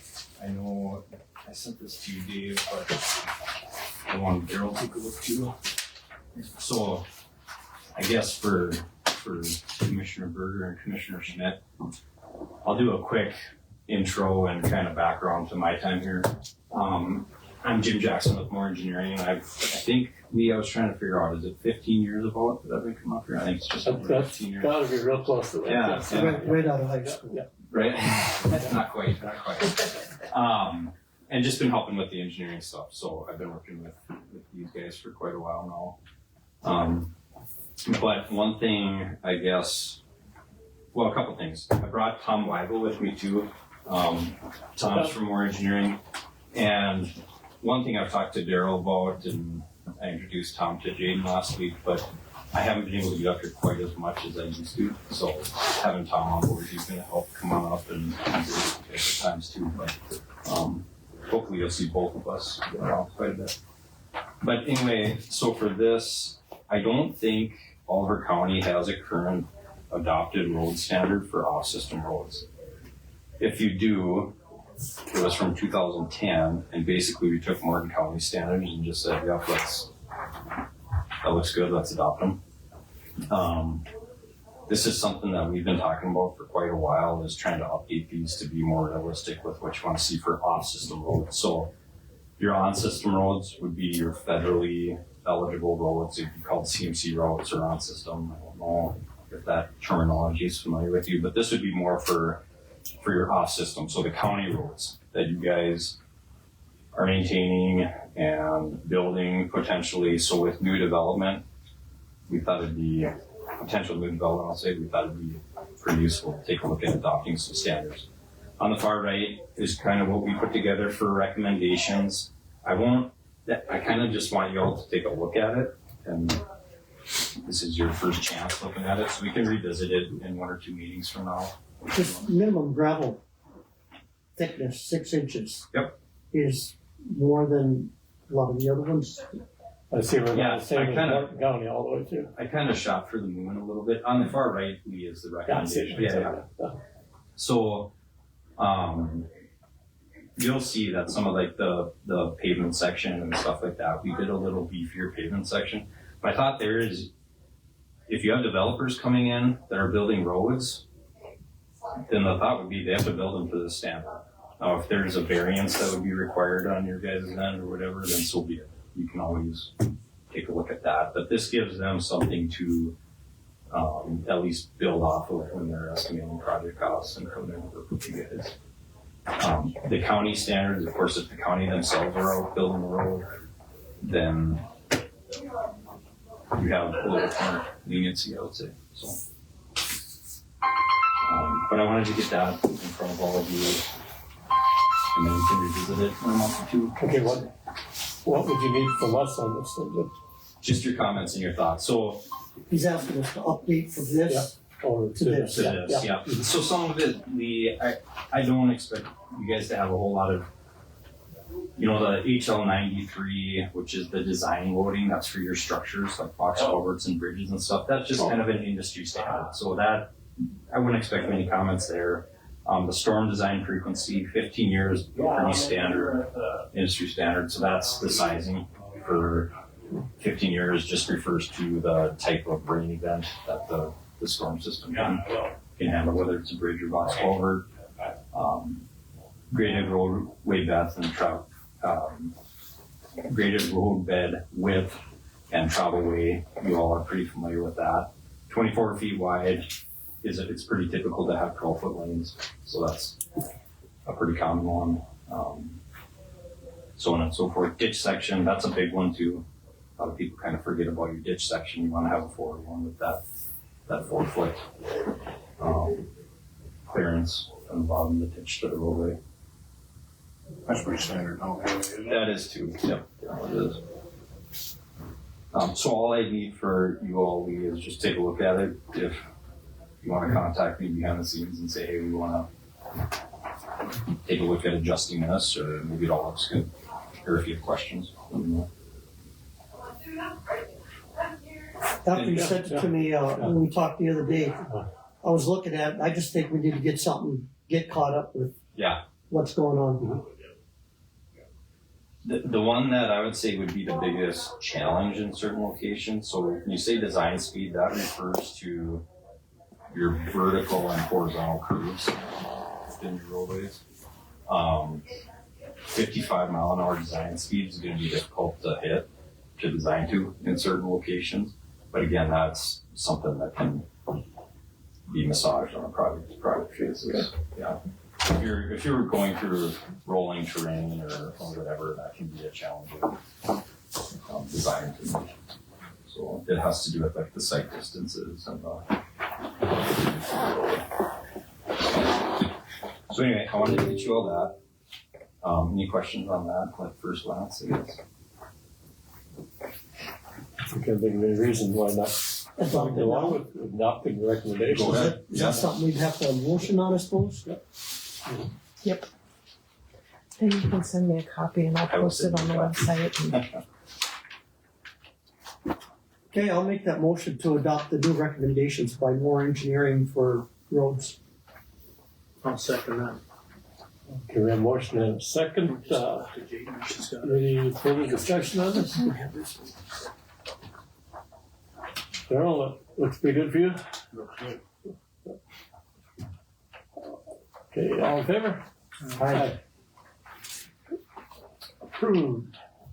Okay, next thing I had is in the last couple months, I've been coordinating with the DOT on what was called the Flex Fund last year, and we're anticipating the Flex Fund again being approved by the legislature.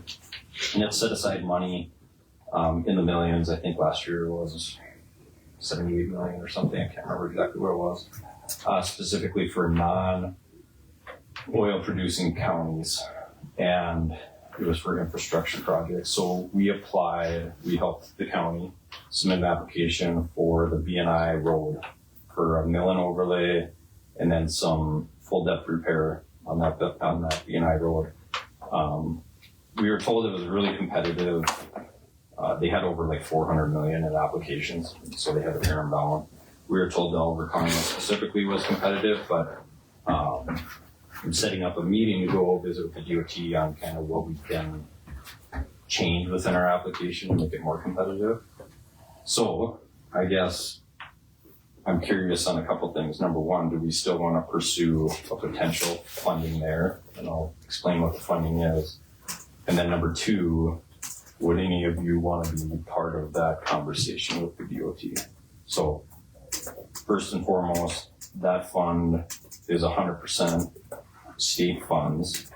However, they do, when scoring the applications, they do take into account any local funding match or any local dollars put into it. So with that application last year, our approach was Alder County was going to sponsor the application, GNI was willing to put in some of their own skin that we called a local match, but there was going to be no Oliver County funds used up or dollars used up for that project. So it was going to be funded by the state program with, at the time, it was a $500,000 commitment from BNI. Now, I haven't visited BNI. I don't know if they'll be willing to do the same on a future application, but The guy sitting here, I'm thinking he'll agree to that. Sounds good. I know John seemed pretty positive they would. So, yeah, I guess getting the feedback from the DOT, are any of you interested in taking part in that meeting? I think that's some your portfolio. Yep. I think so. Dave should probably be. That's okay. And I made a call with Minnesota Power and Great River Energy. You know, they were looking at that substation over here north of the lake. And they're dropping the whole idea of using that road for their project. So that won't affect us at all. Otherwise, if we repaved it and they start putting 300 semis on over a 3-year period, yeah, it's not going to last. Yeah, we had letters of support from the golf course. We had letters of support from Dakota because I think they maintain something down by the lake there or something. Yeah, boat ramps. Yeah, recreation area. Yep. And so, you know, other entities were involved in the application from like a support standpoint or whatever.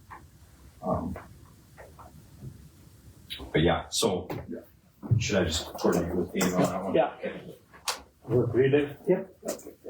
Okay, the last thing, and maybe the most interesting thing, we're working through the preliminary design with BNI on that bridge that we're looking at west of the mine or the current mine. And so the intent all along was to hold a public information meeting for the commission, but then also the general public sometime in March-ish was our goal.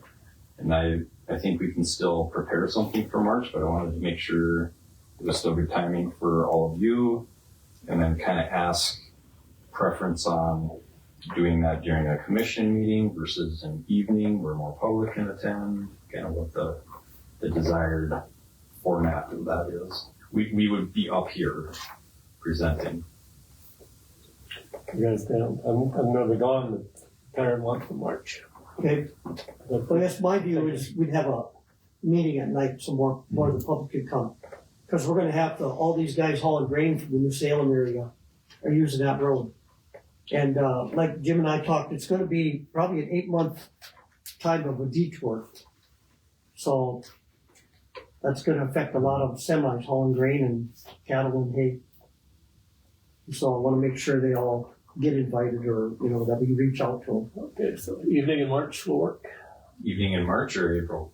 Are you? Either one. April, one? yeah. March should be better. Okay, evening in March. You guys are gonna be in the field, you're gonna get less participation. Yeah. And if more than one of you attend, I'll work with Jaden on where it's gonna be and advertising and all that. Well, I've talked to Aaron Burst on that with the Association of Counties. We can all be there as long as we don't talk county business. And if we are together and somebody overhears it, there's no problem. I just have to notify the paper that a quorum of commissioners will be present. It's not like it's a meeting. I just have to let them know that, like, hey, all 3 of our commissioners are going to be at this meeting because it affects the county and they all need to be there. But it's not their meeting. And the intent that we see or how we see going about it would be maybe like a 10 to 15 minute presentation, high level, who we are, of course, but then here's the project in and of itself. And then basically having an open house, open discussion after that, where we can, a lot of times what we'll do is we'll open it up to questions as a group. And people might be very willing to participate, but then after that, we give them the opportunity that we'll just kind of hang out at a couple of different stations. And if they want to come individually to have conversations, we'll do that. But we'll go through structure type. There's a couple of structures we're looking at. Kind of the roadway grades. We talked about that, Dave. The The bypass road, we already do have a location for that. The design of that's not 100% complete, but we have a general sense of where that's going to be located, and then the schedule and the impact to travel for those users. So, Do you wanna talk about, we talked about how high it's gonna be compared to the one up by the gun club? I'll get you that information. I didn't get a chance to Okay. get that. But yeah, we'll do a comp because we do have the survey for that existing bridge out there right now, and the approach grades coming in and out from the south and the north. And then we'll put that roadway profile up there and match it to what the options are for that new structure. Because I know that's been discussed since the beginning. Daryl and I talked about that too. So. That's still planned to take the road bed down and bridge be level, right? The idea is that they might actually build up the road bed south of the bridge a little bit to get rid of that knob there. To get rid of that dip in there. There's some significant clearance between the BNI Hall Road that's proposed in the final structure. So there's some limitations, but I know Dave and I talked about transitioning further to the north, and there's a residence up there and stuff like that. So I know that's on the top of people's minds. So. Well, like I brought up to him, it's gonna come into play with Brian Dresser having an underpass for his cattle. How far north they can go to start that detour. It's all gonna be part of it we gotta look at. And then, of course, I'm hoping we never see a hump like we have out there right now. We just thank God there's never been an accident. Yep, and we'll go through that stuff. We'll kind of show we do a comp to that existing structure versus what we're looking at for design right now. So.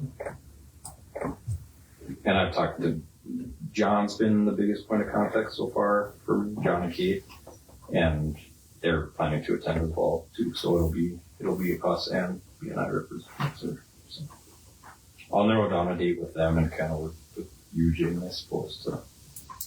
I'd prefer to hold it up here, but I guess if there's another place in town that would be better.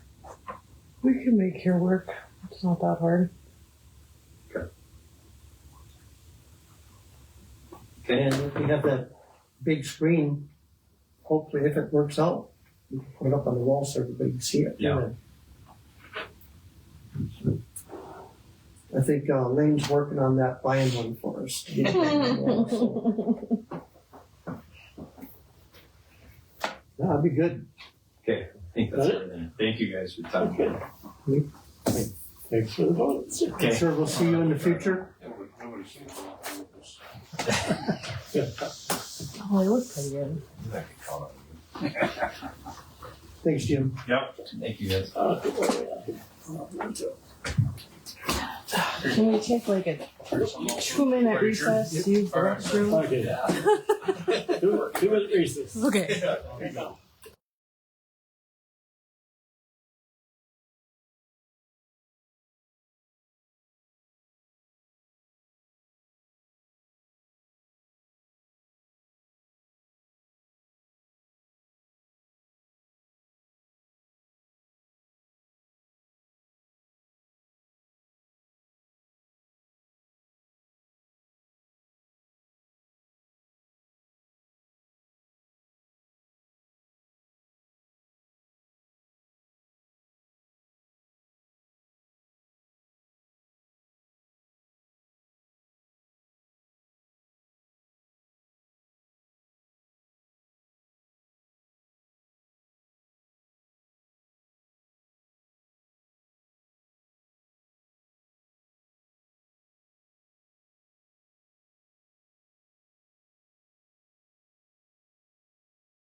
Oh, we're not done on the road stuff yet. Okay. No, I got something to do too on the road yet. Oh, okay.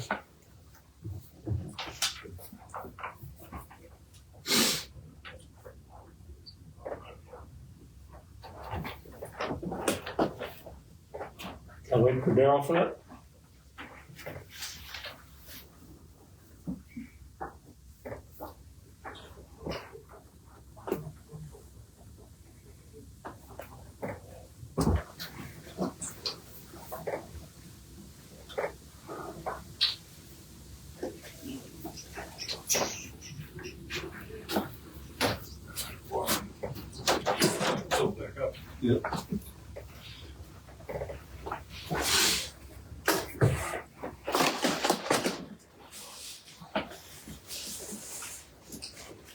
I understand we have more on roads.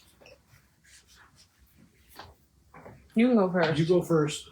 No, I have all the bids, so you go first. Oh, okay. NDLTAP means nothing to you guys probably.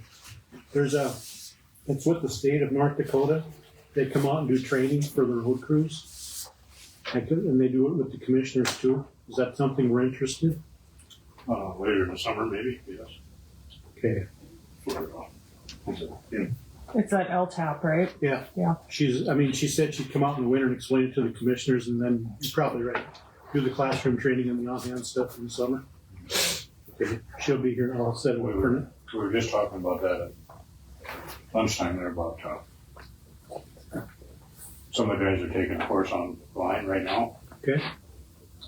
It's free and it's at their own, I think this is too. yeah, but it's at their own time and stuff, whatever they, When they got free time. to do it. Yep. So they're doing it at home. Okay. I think it'd be good. Okay, she'll be here next month. She said it takes about 15 minutes to give her spiel. And gas cards, I'm getting gas cards for the sheriff's department yet. I haven't told them that yet. She knows that I've been in Linda's office more than my fair share of the time trying to get gas taxes figured out. If we charge gas on a credit card, we're paying retail. There's no refund. But if we I talked to Gus, he's gonna put local cards in, then we can get it tax exempt, just like they do the bulk out at the county shop. Through it. He would have to own the card, or if we go through a different company, we have to pay him every month instead of Visa or MasterCard. Or whatever. So then we save the road tax? We would save the state component of the road tax, Okay. not the, no, we save the federal, not the state. 23 cents. No, we pay the 23, we get rid of the 18.4. Oh, About how much per gallon? 18.4 cents. So if you guys wanna do it at the shop too, I mean, it's just a matter of number of cards you get, yeah. I think it's a good idea. Could you do one like, the state, they have their fleet vehicles and each of them has a card that goes with that vehicle. Can you do that with equipment or is it just for like pickups and No, we whatever? can, I started with that, doing each unit separate. I mean, then it's another It's way not to gonna be keep a track blanket, of. it's not gonna be a blanket card for even the sheriff's department. Right. Each car is separate for each Yep. vehicle. We can do it out at the shop too. Just a thought. I mean, then it's an easier way to keep track of how much fuel goes into that specific, because it's on the card already. It would be for gas only, though, Jade, not diesel. Oh, okay. So Because only the Gus like the doesn't have- pickup and Gus the does not okay. have dyed fuel at the pumps. Okay, that makes sense. We could do diesel fuel there if you guys wanted to fill the trucks there. You do that too. We can save for it. And still have tanks at the, We'll still have a backup tank at the shop. We can't get rid of them. in case something happens. We still gotta have a backup And tank. we'd save how much on that? Well, diesel fuel only about 4 cents, because we're paying the 4 cents on the dyed right now. We can get away from that. Because Linda can file to get the others back. I mean, it's not a big deal on diesel, but the gas, it adds up. That would, I think it'd be good. I talked to Gus, he said he put the software in to do it because he doesn't have it now. It's a way to help save us money. That's a It'll good save thing. us money and inventory control, you know exactly what vehicle it's going into. Right. If you guys are game, I'll take care of it. I think we should. how many trucks, I'm not sure how many trucks they want to get on. Sure. Well, we can always add cards, Daryl. That's not a problem. While you're here, brainstorm. When I got in on this diesel fuel business, it's gonna cost, I'm not saying we do it this year, but it would cost us about $25,000 to put a big tank out there. We would save about 30 cents a gallon, because that's the spread between off the bulk truck and off the semi. And if that's something you wanna do in your budget for next year, What, how big of a tank? I would go with a 12, because a standard semi, usually about 9 is what Gus hauls. I mean, the other guys are close to that. That way you don't have to be out when you order. And then how big are these tanks now, you think? Oh, we won't do that. Like one's 1,000, one's 2,000. Yeah. You got about half that in storage. Yeah. You're calling them pretty regularly. And you said it cost us how much? Well, the tank is about 20 though. How do you want to set it up? Where do you put it and how do you set the pumps up? You know, I can get it done for probably $4,000 or $5,000 to do it like a farmer would do it. But if you want to put all the card readers and stuff in, I can do $100,000 in this thing really fast. Easy. So if we want to just do it on the conservative side, at least we have the tank. The tank will pay for itself in what, 2 years? Yeah. That's my guess. I don't know. I don't have the numbers. We could always. You could always add the other stuff later. And you guys are doing a good job of keeping, if you're keeping track now, that's fine with me. Still keep track. Biggest thing I see is, well, we could still do it with blending tank. You have your little tank with number 1 and your big tank with number 2. You guys pick your day. That would affect the wiring that we're gonna have. That's why I brought it up. Then you wouldn't even have to rewire what you're doing now. You just wire it in. Wired direct.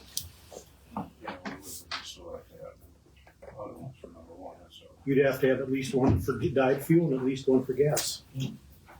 At least. You're gonna need 2 of them. So we can still wire up that whole. One pole ain't gonna hurt nothing. Yeah. He can tee into that for the big tank. Plus we can use it for. Equipment. Now, we'd buy that tank then, or would Gus donate it? No, we'd buy it. Oh, I thought maybe on record we'd give him a commit to take care of it. I don't believe in that because petroleum suppliers pay for that tank. Yeah. There's more than one way of paying for that tank. We got fiduciary responsibilities to our employers. That'd be a good thing to go with. I mean, if you guys want to do it this year, next year, I don't know where we're at on budget, Lee. If you want to do it for next year, that's getting to be a big pill. Well, I think, just like we talked this morning, if we don't get much snow, we're saving a lot of money on the budget. I was just about to say that. We'll have money this year. Well, okay, that being said, we can do this in April or May. You guys can do the site prep. We don't have to hire that done. Right. You've already got an electrician coming. That's another big bill. We're cleaning that corner out so they can utilize that again. You can figure out where you want to set the thing. And even if we bid this thing in April or May, I don't know what the lead time is on a tank. Right, exactly.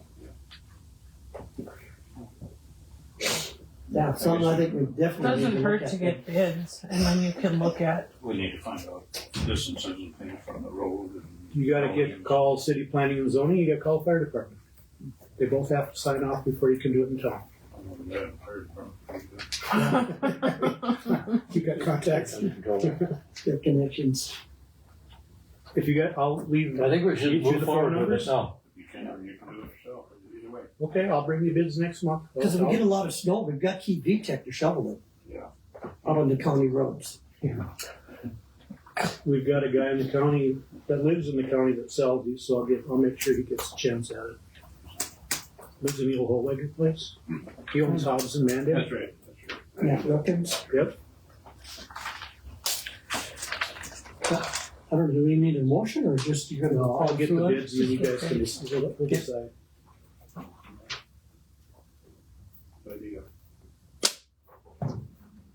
That's all I got. Then we don't have to worry about these meters on the old tanks and. Yeah, you'll have one more. And you can set some of the old takes if you need to or want to. Yeah. If you got extras, let's see where we're at. See where we're at. Right. Then we'll go home. P40 and on the straight one, on the two. Pretty soon you forget where you're at. Yeah, pretty soon you got the wrong one. Understood. Anything else on roads? Yep. We got the equipment bids. Those 4 pieces of equipment. Oh, These 2 are written because they called or they stopped in, and then the rest are here. Oop, don't lose my letter opener.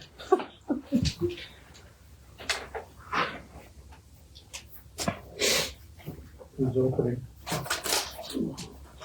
You want to open? no, my hand's open. Okay.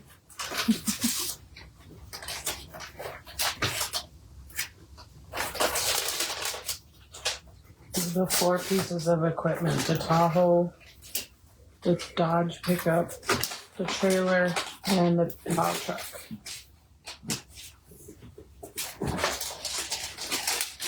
Who's the stick?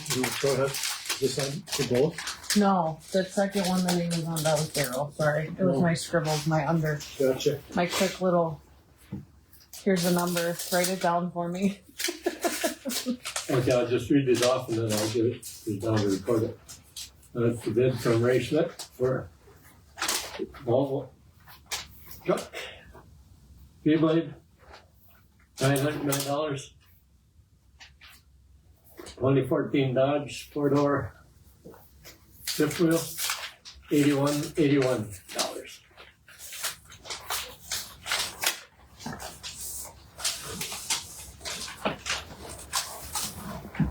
Thank you. Quite some specific. That's empty. And I have a bid.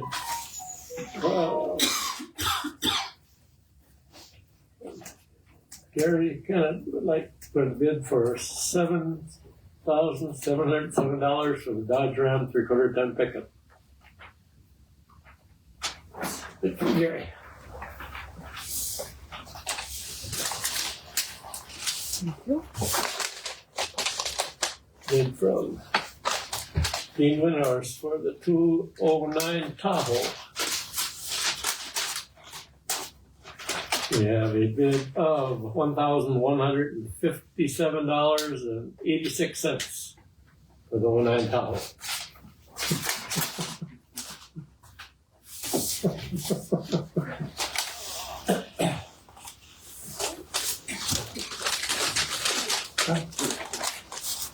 Is that this one? Oh, The top one. Top one. Bottom one. Here. Bottom. already got 2 on me over that. We have a bid from Ringwood Motors, Ringwood, Illinois, for the 08 Chevy Tahoe, $780. For the 2014 Dodge Ram pickup, $1,580.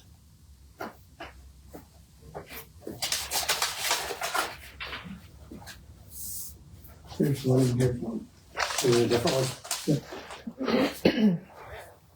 We have a bid from Randy Hudson Dealer for the 08 Chevy Tahoe, $3,675.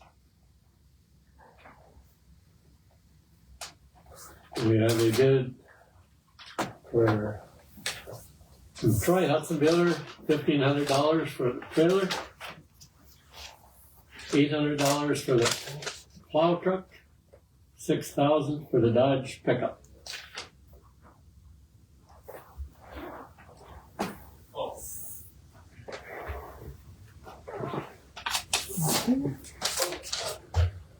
That's all the bids? That is all the bids. That's that boy. It's the old one. They have 2 of them, and this Oh, is boy, Got problems. they say the rear end's pretty much got to be rebuilt.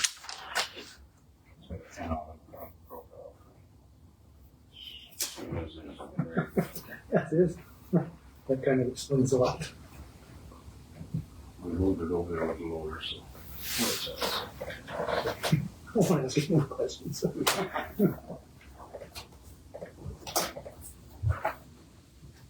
Well, Did you get a donut? Did you want one? my thoughts are we should accept the high bid for each item.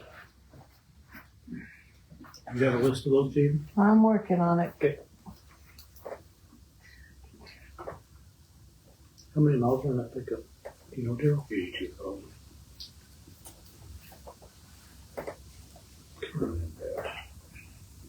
Yeah, I know.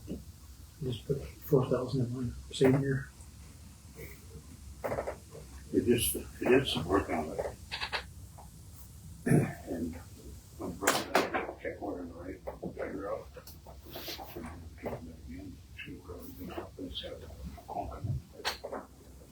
Yeah.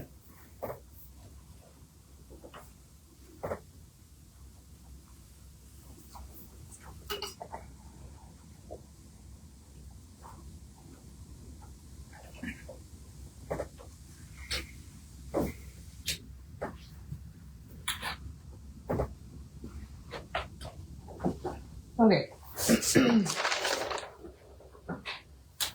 we're thinking highest bid. Okay.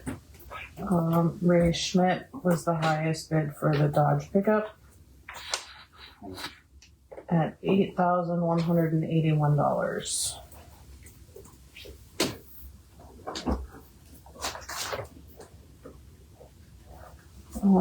For the Tahoe, Randy Hudsonbuehler was the highest bid at $3,675.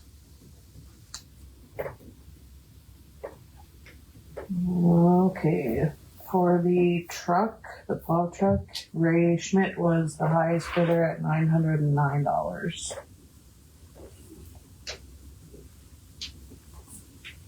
And then for the trailer, the only bid for that was from Troy Hudsonbuehler for $1,500.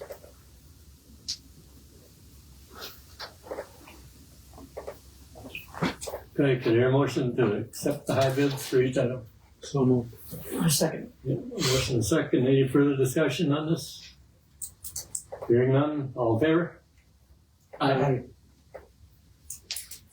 Do we need a deadline when they gotta move them, or don't it matter? We should have thought I of it. think there's Less? Well, with cold weather, maybe we better go 30 days. 30 days. because we had no trouble last go. Do we need to amend that motion? Friendly amendment. Okay. And they do pay the full amount before they pick up the equipment. So we'll amend the motion to that. And show us the receipt that they paid. Like that was the way it was advertised. Okay. And show us the receipt that it was paid.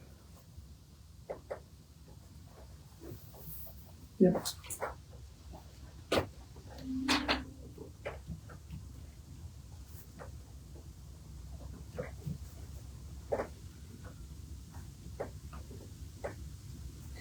And if they don't pay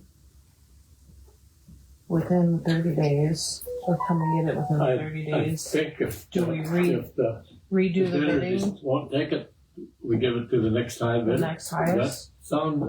Well, we'll have another meeting by then, so we can decide. Right, yep. If that's how we would end up doing it, or if they call me and say I changed my mind, or something like that, I guess. I suppose that's always possible, right? Somebody calls and says, never mind. I'm not sure how it works on that one item where we only have one bid. We keep it. We'll take it. Work that on scrap. We'll figure something out. Okay. Okay. Okay. Are we ready for the joint powers agreement? The city is going to be bringing me the signed copy, their signed copy. So I just need basically your approval. Patrick did look it over. It's the yearly one where we have the joint powers with them that they pay us half of what we pay Mercer County to run our 911 system and the answering system. And then when they participate in this, they also get part of the fees that we receive from NDACO for the 911 calls that carriers pay them. So this is just basically an agreement with the city for a year that says they agreed to pay us half of the cost of the 911 system, that we, incur from Mercer County, so. And Patrick said it looks good, so. That's what's important, it's legal. So I guess we just need a motion to accept and renew the Joint Yes, Powers Agreement when we receive it. I'll make yes. that motion. Second. Motion and second. With discussion on, all in favor? Aye. Board appointments. Can we do the authorization to call for bids quick, the one right above that? Sure can. Okay. I basically just need your approval to advertise for bids for gravel, fuel, and rental equipment. I just have to advertise for it. I just need your guys' approval to. Well, I guess I overlooked that one. Yeah, that's okay. Yeah, okay. Do we need a motion on that? Probably. I'll need a motion to accept it. I don't think we need a motion. Not Just approval. to approve. just to allow me to advertise for it. They don't Okay. even move Okay. to do that. I'll have a Okay. motion. Right. Okay. Awesome. Okay. Did we make the motion? Do we have to? We don't have. I don't think so, because you're Okay. just telling Okay. me to go and do Okay. it. I just need to make sure that you guys are good with me doing it, so. Okay, board appointments.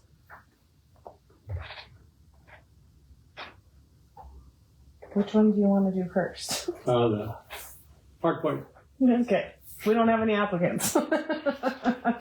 I called two people to think about it, but apparently neither one got back, so I'll work on that. I can re-advertise again for a couple weeks. Maybe by the next meeting we'll have somebody. I mean, we do need to fill that What's it spot. cost us to advertise? Cause I was looking at the bill for what we put in the paper, it's pretty spendy. It depends on how big it is and where they put it. Minutes are probably our priciest publication amount. So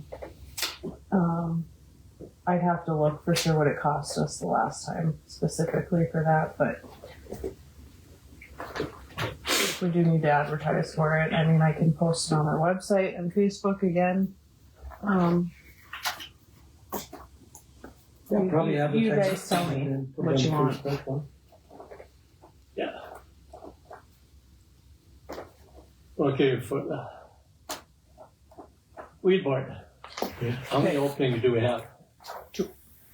We do have two, and I know that was a point of discussion that we've had at a couple of meetings about the ability of the commissioners to decrease the size of the board. We have one applicant, which is Linda, Linda Nelson. She's been on the board for 28 years. But again, that's kind of up to you guys how you want to do that. If you Okay. decrease the size or if you I think remain at 7, it comes under my portfolio. correct. And I would suggest that we just add the one person for now, and we'll operate with a group of 6. If we have a further applicant, If we we'll look just- at it. We have one applicant for weed board, and our options are 3, 5, or 7. And Leah's suggesting we operate with just 6 for now. Can we Yeah, I do mean, it's that? still a quorum. Right. I'm just asking because we're by century code. You have to have like the 3, 5, or 7. Well, what you could do is you could appoint a person to serve in that capacity on a temporary basis. Yeah, we could do that, but we don't have anybody right now that's willing to be appointed, but there may be a It might change. There may change. I mean, the only So we other just thought. accept the one right now and put it on Sure. the board, but I'm okay with that. The only other thought I had is other counties have like a commissioner on their boards as well. Actually, most of them do. Yeah, so I guess that was the other question. Was Of, that mine? no, it's Lee's portfolio, but it doesn't I have to nominate Lee. doesn't have to necessarily be the I could portfolio serve holder that's on the some board. boards, but I know nothing about weed control. And I guess if that was the case, I'll just throw this out. I've been going to some of the meetings.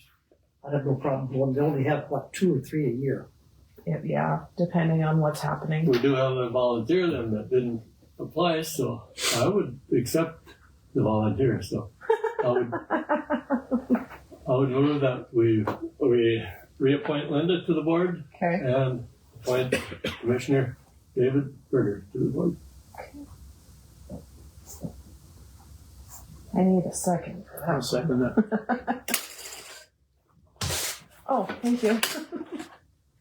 I don't know if I It's can like, really what make is that being work. thrown at They me? can- I checked it all out, it's, There's only 3 of us. you're elected, so you can, Well, only in the case of a tie. I can vote, make motions. Well, that's okay, we got it done, okay. It's done. Okay. Planning and zoning. All right, so we do have 4 applicants. And, for 2 positions, right? for 2, yes, there are 2 open positions on the board.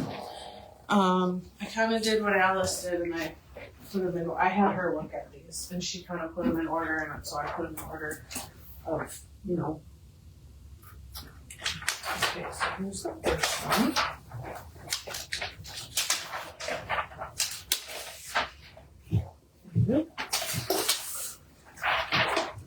That's the new guy out of the whole regular parks. Yeah, above the hill, Atherton's up there. Okay. He was hoping to be here today, but he had something going on and he couldn't make it. And then here's the second one. How many spots are available? There are 2. 2. 2 spots open, I have 4 applicants. Third.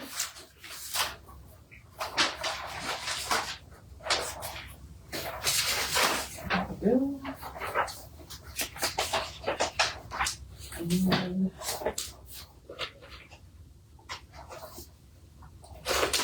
the fourth.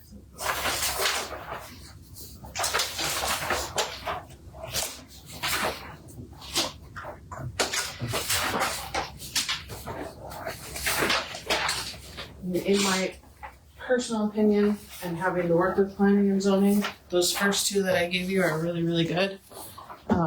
But obviously that's entirely up to you guys.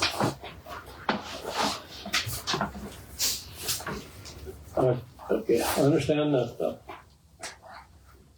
my thoughts on this, Ronnie Hankey is on the board and he would like to stay on the board. And I think in the past, we've always maintained our board and, I guess I have a problem with just getting the applications right when it's time to make a decision when I don't even know people I've met, had time to look, and I think we need people that we need to look at that will consider both sides of issues. And I'm not sure on these right now. I know the only one I know in there that would do that is Lonnie Hankey. So I will not vote on this issue, or I will Table it till next month. Well, they gotta have a meeting go pretty Well, soon, right? So on the planning and zoning topic, we have not gotten any applications so far, as far as like anything that needs to be heard at our meetings. I can't guarantee we won't get anything for this month, but we're running past the deadline of them advertising for this month's meeting. So if it comes down to it, we just don't have a meeting this month for lack of agenda items, and we can wait until March. The only comment that I have to make right now about planning and zoning is we did place those 2 moratoriums on for solar and data facilities with the intent of us forming committees to come up with ordinances. Based on what Ladd had said here today, we're still gonna have to come up with ordinance wording, and form committees to do so, but with the help of this group that is now coming in, potentially, if that's what you guys decide to do, that may help us to, figure that out. I was talking to Natalie, in Morton County, she's their planning director, and she said that their committee that they formed for their ordinances was formed by the county commissioners. So the planning and zoning board does not get to decide who's on those committees. So you would form those committees. And the way they did it, because they have 5 commissioners and a 9-person board, is 2 commissioners, 2 planning and zoning board members, a member of the public, and a member of the industry, if they want to be on the board. In our case, 1 commissioner. We could do 2 planning and zoning board members. And, you know, obviously the planning and zoning person as well sits on these boards. And then a member of the public and a member of the industry.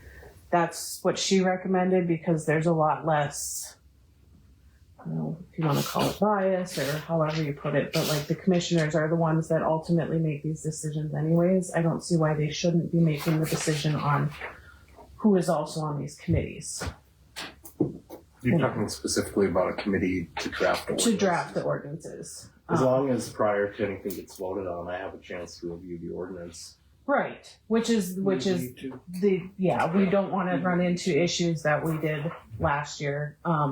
But you know, I did ask Patrick, is this something that you think we should do, having the commissioners form this committee versus planning and zoning coming and being like, we want this person and this person, you know, we don't want this person.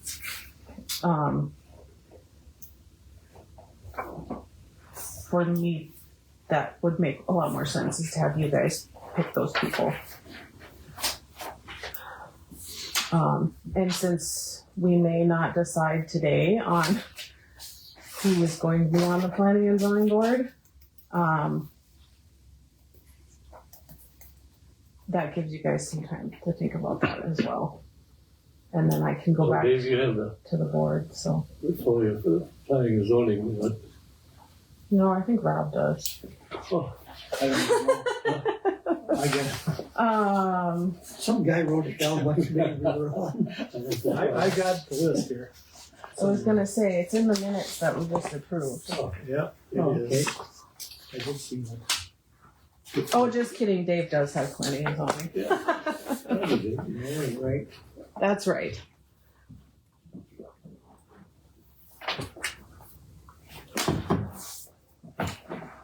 well, my recommendation is, I'll make, right now that we put Lonnie Hankey back on the board.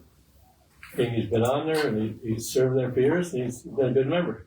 And we don't, if people want to be on the board, we shouldn't just remove him. Isn't he the chairman of the board? Yeah.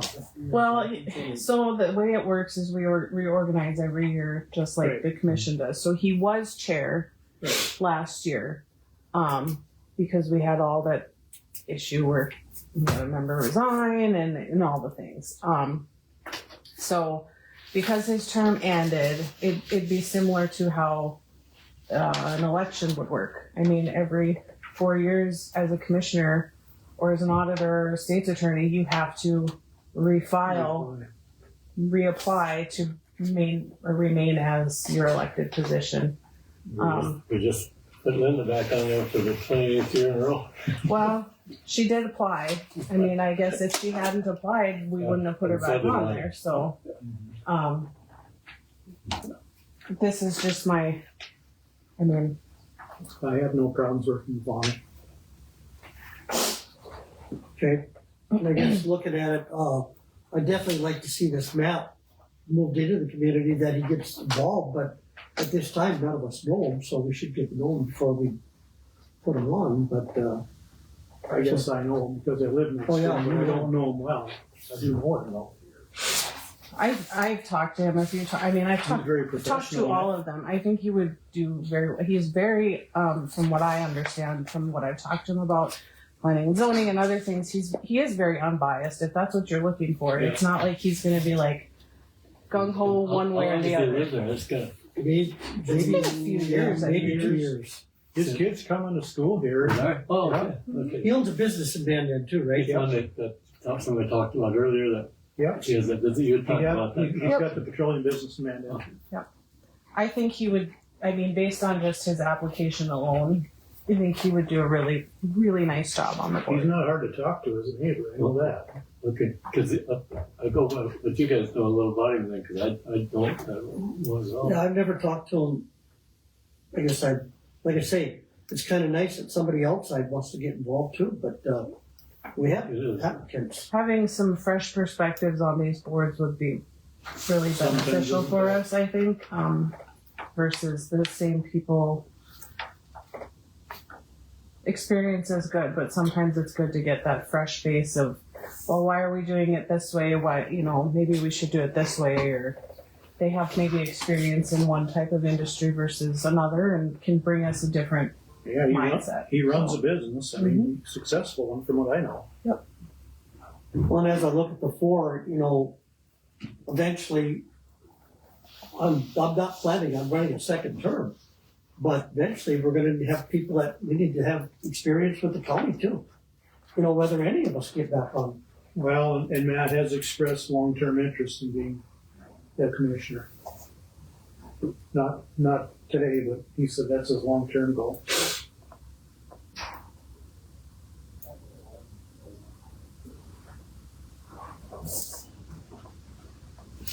And I know Gary and Bob have both called me, showing a lot of interest. Yep, I've talked to both of them as well.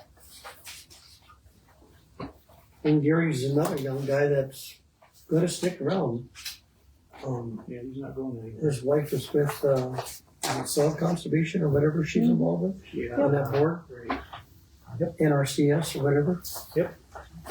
He just built a new home down there.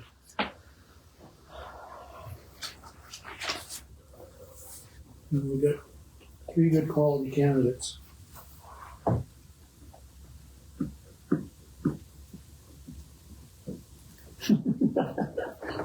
Well, I think we're all in the same boat. you heard my thoughts. I'm biased towards Matt because I live Okay. beside him, but that's just me. You guys do what you need to do. Okay, I would suggest that we pick Lonnie and Matt. I'll second that. Okay, you suggested to make the I motion. didn't make a motion, I Oh. suggested that. So I'll make the motion. Okay, we have a motion. All right. Okay, I'll second it then. Okay, we have a motion. Second, any further discussion? Any further discussion? Hearing none, all in favor? Aye. Okay, meeting dates. Yeah, we need to change those due to the quarterly court schedule. I from my understanding, they're always on the second Thursday of the month quarterly. So we just need to move our meeting dates so that way we don't conflict with a potential jury trial because they also use this room for the jury. Deliberation. Yeah. So, I just looking at the calendar, I suggested May 8th to May 6th, same week, just a couple days earlier. August, same thing, just moving it to that Tuesday. November, it was kind of a either the Thursday before or the Friday after. Kind of depends on what you guys want to do. I didn't want to move it to the 11th because it's Veterans Day and we're closed. Plus, it's also payroll week that week, which for our office, Mondays and Tuesdays is bad. It's easier on the 14th and the 13th then, is it, for payroll? November 6th or November 14th is fine. November 6th, I would prefer. November 6th? Okay. That's fine.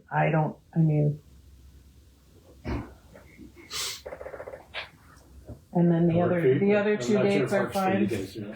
I don't have to schedule that in front of me, so. Yeah, okay. But May and August, if that November 6th, is that what you guys said? Yeah, does that work or not? Yeah. Okay. 6 is on Thursday, so. Yep, it's just the Thursday the week before, And then the The May 14th would be- 6th. May 6th. Yep. Well, the other two would be on a Tuesday.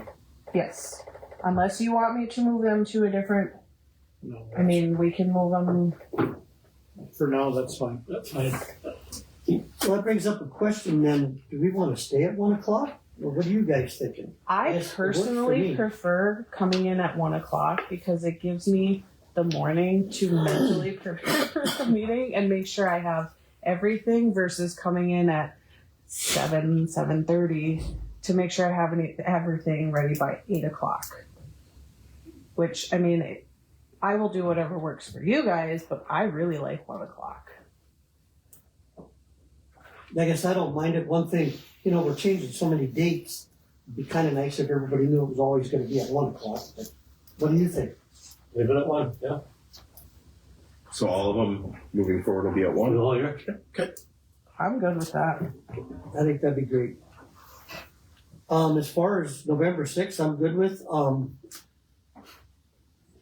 Let's go look at May here. Well, it would be May 6th. Right, 6th. Yep. So the 6th and 12th are Tuesdays. They'd work for me. Okay. Perfect.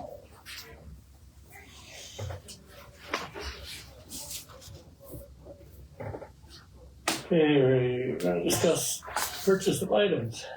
I was talking to Alice a little bit about this. When I first started, I was always told that anything over $1,000 needs commission approval to purchase. Things aren't getting cheaper. And when you have an approved budget, say for like office furniture or office supplies, and that budget is like $8,000, I just wonder, can we raise the threshold of minimum dollar amount instead of $1,000? I mean, like if I needed, I don't know, a new chair or a file cabinet or something, I don't feel that I should have to come and ask for permission to get it, if it's something that we need. If it's above and beyond a certain dollar amount, then that's where you really need to watch. I mean, if it's within the budget and you're not going over that budget, department heads maybe have the discretion to determine what we should be able to order for our office or the courthouse as needed. You're saying the limit right now is 1,000? Well, there's nothing in writing. This is just what I was told when I first started, is that the limit is 1,000. So like, say we have 2 file cabinets in the vault that are fire files, so they're all fireproof. What happens if one of them, the lock breaks or something? Everything's secure, stored in there. It's fireproof, whatever. The lock breaks, something happens with it, whatever, and we need to order a new one. They're not cheap file cabinets. Do I have the authority to buy that without coming in here, waiting till a commission meeting to go and order that? I think the department head should have that choice. Okay. I mean, if it's something micromanaging that. Right. If it's something extraordinary, obviously you come to the commissioners for permission to purchase that. But if it's within the budget of what you have already approved to be spent for the year. Hey, Daryl? There's nothing in writing. No, there's nothing in writing. I think we just accept the fact that. I just wanted to make those check with that because I don't want it to become this situation of, like you said, a kind of a micromanagement situation. So, if you're good with that. Yeah. I think we are, and that's why I asked Daryl to come back. He's gonna need a new computer down at the shop. I have quotes for that. I did get quotes. Okay. But the old one was old, and I think we need to get it up to date because there's a lot of stuff he's got to get, or somebody has to get going on.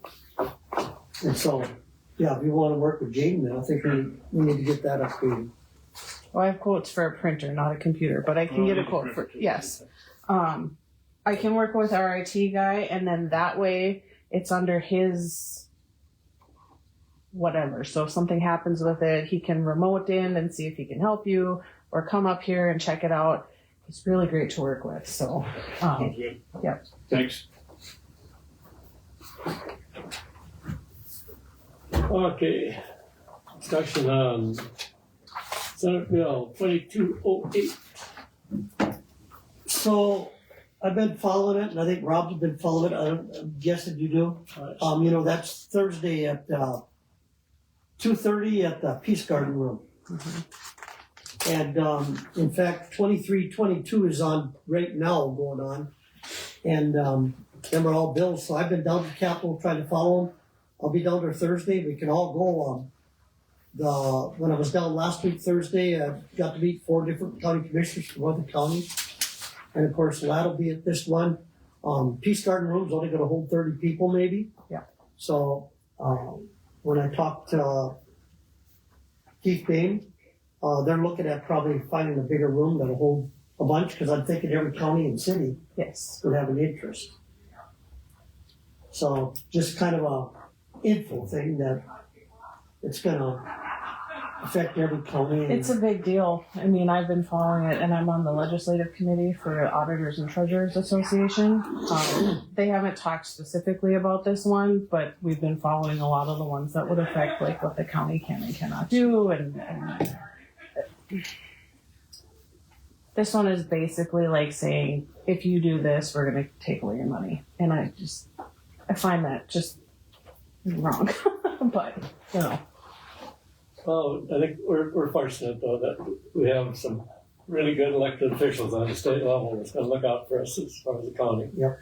We have the North Dakota Association of Counties who's going to look out for us. Oh, yeah. And we also have some very good lobbyists that work for the coal counties, and we work together with oil and gas counties. So as far as lobbyists, we have a lot of power, and they're going to look out for our best interests. So I don't think they're gonna. I just find this one interesting because it's targeting specifically if you come up with an ordinance in relation to energy. Which overrides the state law, I think is in there, yeah. And then it's basically saying that if you make a zoning change within your county, we reserve the right to take away. This one specifically is the prairie dog funding, I believe, is the big chunk of money that they're. No, it's not the prairie dog. It's a different fund. I forget the name of it now. It's the County and Township Infrastructure Fund. Which is also the prairie dog funding. It's just the formal. The prairie dog funding is the nickname for it. The formal. Okay. What this legislation is trying to do is trying to prevent what happened last year with the planning and zoning issues and the ordinances that were brought that probably ran afoul of state law or did run afoul of state law. And so it's a heavy-handed response, but I think this is recognizing what the legislature is identifying as a problem. But you can't take the local voice away. That's a big problem. I think that's a bigger issue here is, a lot of these bills, like similar to this, are attempting to take local control away. Not fully, but, You're going to be up? You guys? Yep, I'm going through it. I think I might be going, yeah. Kind of depends on what my week looks like. What's the date on that one? This coming This Thursday. Thursday. Yep. At 2:30. This Thursday. Yep, at the Capitol. Yep. 2:30. Yep, at the Peace Garden Room. And that's that one where it's around, there's like 4 rooms or something. It's the center one. And like I say, 30 people will be full, so I don't know how to do it. I think that one's going to be They'll too probably small. find a bigger room. Mm-hmm. Okay. SRF consulting quote discussion, planning, zoning ordinance, and comprehensive plan updates. Jordan. I did bring this up at last month's meeting. I am still trying to get information on other consulting firms. The other one I heard was KLJ does similar things to this. I haven't gotten any numbers, but again, I just wanted to, if you have the numbers written down or if you want me to say them again, to update the comprehensive plan is $59,743.20. And to update the planning and zoning ordinance is $20,462.90. This is something that I think we really need to look at doing, because they know if what we have in there is going to be within compliance of what we can and cannot do with the state. They can tell us, hey, this isn't right. You should probably change this wording. And then it goes to planning and zoning, and then here, similar to how we do ordinance amendments and and moratoriums where you have a first reading and second reading. But I will check with other companies. There's not a lot, but I've worked with SRF, kind of talked to them. They seem really great to work with, so. Yeah, we definitely need to update that Yeah, comprehensive plan, but man, that's a lot of money. So It about is a lot, 80,000, but- right? Between the two, 80,000? yeah. It is a lot. We do have that LATCF fund. We do have that money that we could use. Why don't you shop around a little bit? I'll look some more. I'm gonna say that most of them will probably be pretty similar to this, but I will see if KLJ can get me a quote. And if there's a couple others, I sent out an email to my planning and zoning group. What are more engineering? I can send Jim a message and ask Oh, him. did you? I will okay. ask him to see if that's something he can do. I'll look Yeah, at some get more that. options. SRF was the first one that came to mind because they've been helping with like that Vision West that we're a part of now, and they do a lot with the planning and zoning administrators in the state, so they're kind of everybody's go-to. Well, maybe there's grants available for something like this too. There are grants for this specific purpose. We just have to pay attention to when their deadlines are. There was some through the Department of Commerce, but I don't think they do them anymore. But I will double check because the last I looked, their deadline was from 2023, and I haven't seen anything since then. But I will continue to look because that way it's specifically for that purpose, and we're not pulling from a fund that could be used for something else. Okay, the top, budget amendment or something. Yeah. It's a long list this time. We need to increase the audit budget line item by $1,000. They came in, sent a letter last week. They're coming this year. Raff and Mayor is, and their quote was no more than 17,000. So it may be a little less than that, but I'm requesting they increase it from 16 to 17,000. We never did add HR to our budget before it was approved because we didn't know we were going to have HR for 2025. So we need to add that as a line item. I put 32,000 to be on the safe side. I did ask Alice if that was doable. The rest of these, county road and all the other line items are payout of the comp time, and then payout of annual and sick leave. We had to increase and add those lines to funds because they had never been in there before. And now we're looking at the, if somebody leaves, we have to pay out their annual leave and sick leave, and we didn't have a line item in each of these departments for that. And then increasing this county road employees to account for overtime because that goes through payroll, so it has to go in one of these line items. So the sick leave one, that's the one where the county pays 10% of any unused sick leave? yes, so we pay out all annual leave, and then you pay out 10% of their sick leave if they have been employed with the county for 10 years or more. So if they've been here for less than 10 years and they have sick leave, they just lose it, or they can sign a form that says they would like to donate their sick leave to like the leave pool. So if somebody has a major surgery or something where they have to be out and they don't have enough leave to cover that, we, have people that they can donate some of their time. Does the county have a maximum amount of annual leave that can be carried over? 140. Okay. Yep. And we have taken it away from the road employees pretty much every year. Not all of them, but there's a lot of them that do lose time. I think it was 2 years ago when we had all that snow. We did request an extension on taking their leave away by a few months because they were constantly out moving snow, and it was kind of one of those, when are they supposed to take time off when they're, you know, cleaning off the roads and taking care of all the snow that we've got. So Yeah, the 304 would come out of the general fund. well, the budget amended to read that total dollar amount. So that is what would show up in our budget. The column where it says current budgeted amount is what has been approved. Obviously, some of these lines were never in there, so there's nothing. The difference is this last column. So there's a $304,600 difference from what was approved at the budget time to now. But we wouldn't necessarily be buying out You're the not. sick leave payouts. No, this is just to account for in the event somebody quits or, you know, whatever. We're accounting for that.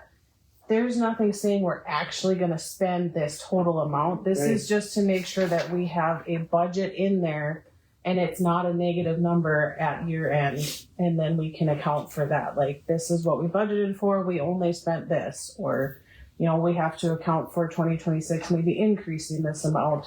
It So helps us keep track of it a little bit better. So we don't need to re-budget. We just have to have it in there that we I need a motion to amend this budget in our fund accounting don't have to system. transfer money. No, there's Unless no transferring of money involved. The top four would be the Until we- biggest, yeah.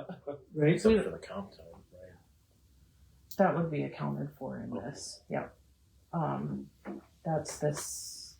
So the top two are the only two we're really concerned about at this time, more or less. The HR and Well, the fees. HR needs to be added. The audit fees, we need to increase by 1,000 just because they told me this is the dollar amount. But also this increase for payout of comp time. We are going, because you did approve paying that out this year by the end of the year, however they want to do it, if they want a whole check right now or whatever. That one we do need to put in there because we didn't have enough budgeted. That was only $7,000. So I increased it to 70 to be on the safe side.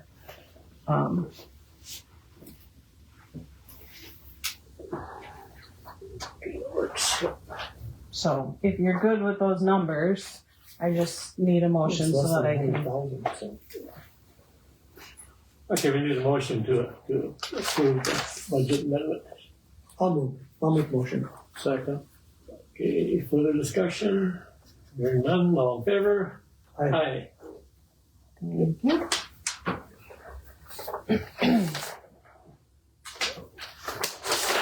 Does Lane want to get going home? Here.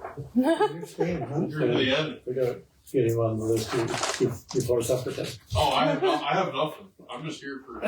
Maybe you could run down to the restaurant and get us all. Hey. Oh, good.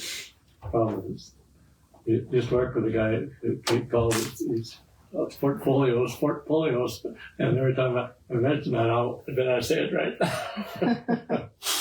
Okay, the portfolio reports. Do we have anything? Yeah, I guess I've got several. I'll try to keep it short. Keys? I got keys. I'm good. I was at last Wednesday, Brent Ekstrom with the Lewis and Clark Foundation. We had a big meeting that down Paddle Trap. They had 5 people from South Dakota come up, and they're looking at what they're doing down there. They're trying to increase dairy farms and pig farms. And, you know, we had that coming here 15 years ago or whatever. It was kind of a cool meeting. But anyway, I got the names of all the people that were there. If we were open to having a 5,000 head dairy farm, that alone would consume 250,000 gallons of water a day. And then I asked about the odors. Of course, that's always going to be a problem. And then worker availability. What they're doing in South Dakota is it's going to be foreigners more than likely. So in a pig farm, they're looking at around 2,500 stall operations. I didn't write that down how much water, but it's going to be a lot of water. When we talked about they're meeting with different groups of counties. And so, I'm thinking the eastern part of the state's gonna have more availability to water and stuff than we are, with all the energy and everything going on here. But that was their big topic of conversation. And it lasted quite a while, and that's why I missed that meeting that you guys had. But just something they wanted to talk to us about. And they're gonna be back coming to the counties in the future. But it's a group from South Dakota that wants to get this going. It's great to get involved with them again because they haven't done anything there for several years. Yeah. And as far as the Lewis Clark Foundation, Brent and I got to talk again a little bit, but we'll be looking at this potential. We buy a building on Main Street, you know, and getting it tore down. And I'm not talking yours, I'm talking the old grocery store. And I'm also on the Morton Oliver Aging Council Board and Morton County Board Building Committee. And so they need a new building for feeding the seniors. And working with Brent, if we get the building purchase that we're looking at, and then close to the Eagles, he would put 40 living, what do you want to call it? You know, for seniors. For seniors. Yeah, 40 apartments. Some would be for couples and some would be singles. And then the bottom floor would be all kitchen. And I'm working with Danae Couchman, a bunch of them, Ray Burrell for the county commission, Dan Ulmer, used to be city, Andrew, the city planner now. And that's gonna be a good deal. And part of what I'm learning is if we say we get property, the opportunity of getting apartments there for seniors could be included because the money's there. And then another one, I went to the mayor, John Lee and I met with USDA and with Aaron Oban. I think I talked about it before, but that would be an open door to improvements in the community. So, what else did I have? Oh, I had a phone call with Kevin Thielen over here at the bank at the Durf. Here's some of the questions I asked him, and he's looking into. To his knowledge, we haven't had any updates on our equipment, buildings, or anything. That if you guys watch that video we're supposed to watch online through the Association of Counties. Yeah, if you ever get bored. But anyway, that's a lot of the things he suggested that would really pertain to us. And so Kevin's looking into that, so eventually we'll get a report on that. And then, of course, these bills at the Capitol, there's a lot of them. And not all pertain to us, but in a way they do. Gaming is a big one right now. That was going on today, too.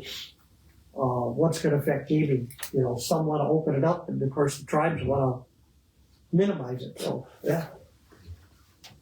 I think that's all I've got right now. Oh, the wind farm out here, or not the wind farm, the substation.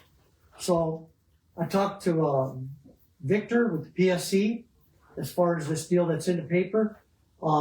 This only concerns the project, the property it's on. I talked to Dan McCourtney and Kyle Larson, who was here probably in September. They're working with the landowners as far as the Earharts and Yolanda Bittner, as far as they're going to look at that quarter section line for that road. And then they build the road. They would gate it so only they could get in. We talked a lot about weed control, and they would look at our, I don't know what Scott Moran's business is called. They would really consider them, you know, for weed control along the road. And then they would work through Levi Bachhaus as far as Peterson fencing, putting up fencing for everybody. So eventually I think he's talking in 2 months, he'll be here to talk to us about it. They're putting in how wide, look at one-way traffic? Nope, 150 foot. We, whatever you want to call it. Right, yeah, right away. Nope, I think when you remember that meeting, they were talking 300 to 400 semis over 3 years. So I'm guessing they're gonna need double. He said he's driven by it several times now since we met, you know, I've been out in the hallway with him. They like the idea, they're more concerned about the east highway, that hill. But the west one is way better than the Earhart approach, you know, where Matt and Senior and Myron live. So I think going in past right by Yolanda Bittner's to the west of her house, on that quarter section line. Yeah, and, Oh, at the bottom of the hill. at the bottom. Okay. Oh, they're And- gonna make a road, Yep. make a road in there now? Yep, and then that would eliminate the B&I road.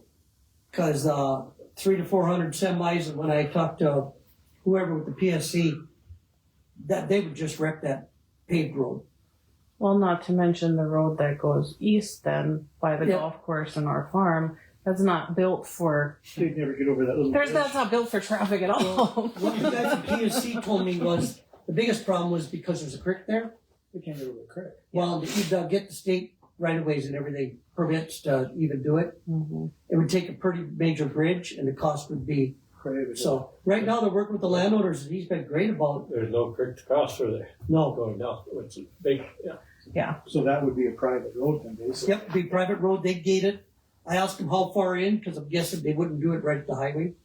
So, yeah, I just thought I'd report on that because, with this permit application they've got in, they're putting in 2 substations and the whole works and I think you're aware that they had contacted the landowner to the east and he wouldn't even talk to him, so this is the only alternate route they got right now.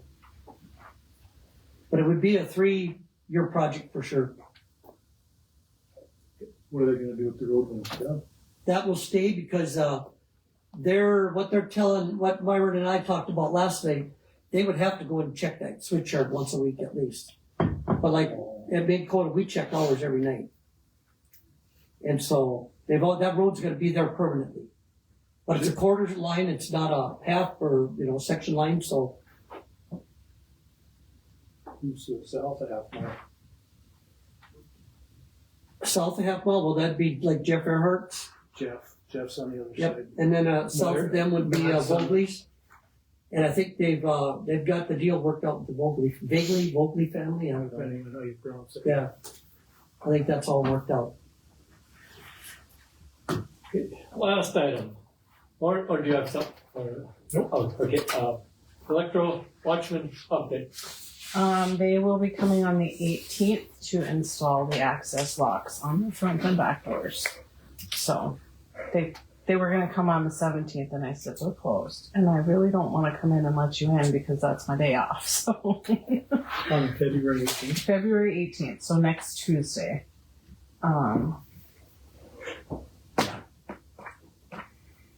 So good. Speaking of, kind of along the same line, I did get quotes for a screen in here. Cause I know we had talked about that. From our IT guy. He gave me some numbers. All right, tomorrow on schedule. What's that? Done. Yeah, We're just that'll be about fine. done. What's that? Yeah, that'll be fine. Okay, because I think you guys are going a little bit longer than you Yeah. planned. You can stay for the supper with us, I've been in those meetings before. Thank you. See you all.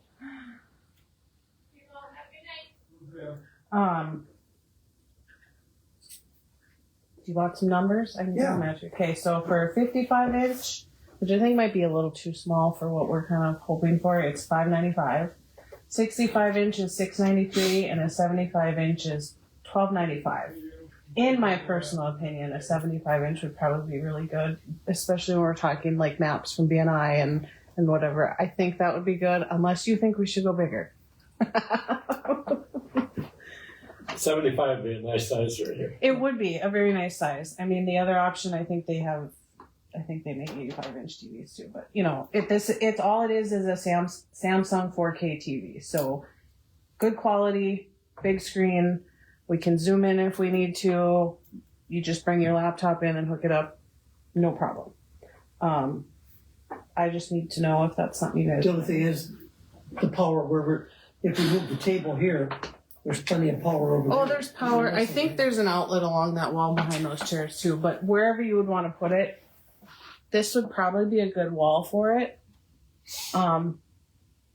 But that's kind of, you guys tell me, and then I'm not doing the installation of it. Somebody else will have to do that, but. I like it for the fact, like going to Martin County's meetings in Mercer, they have them. It's pretty nice. Mm-hmm.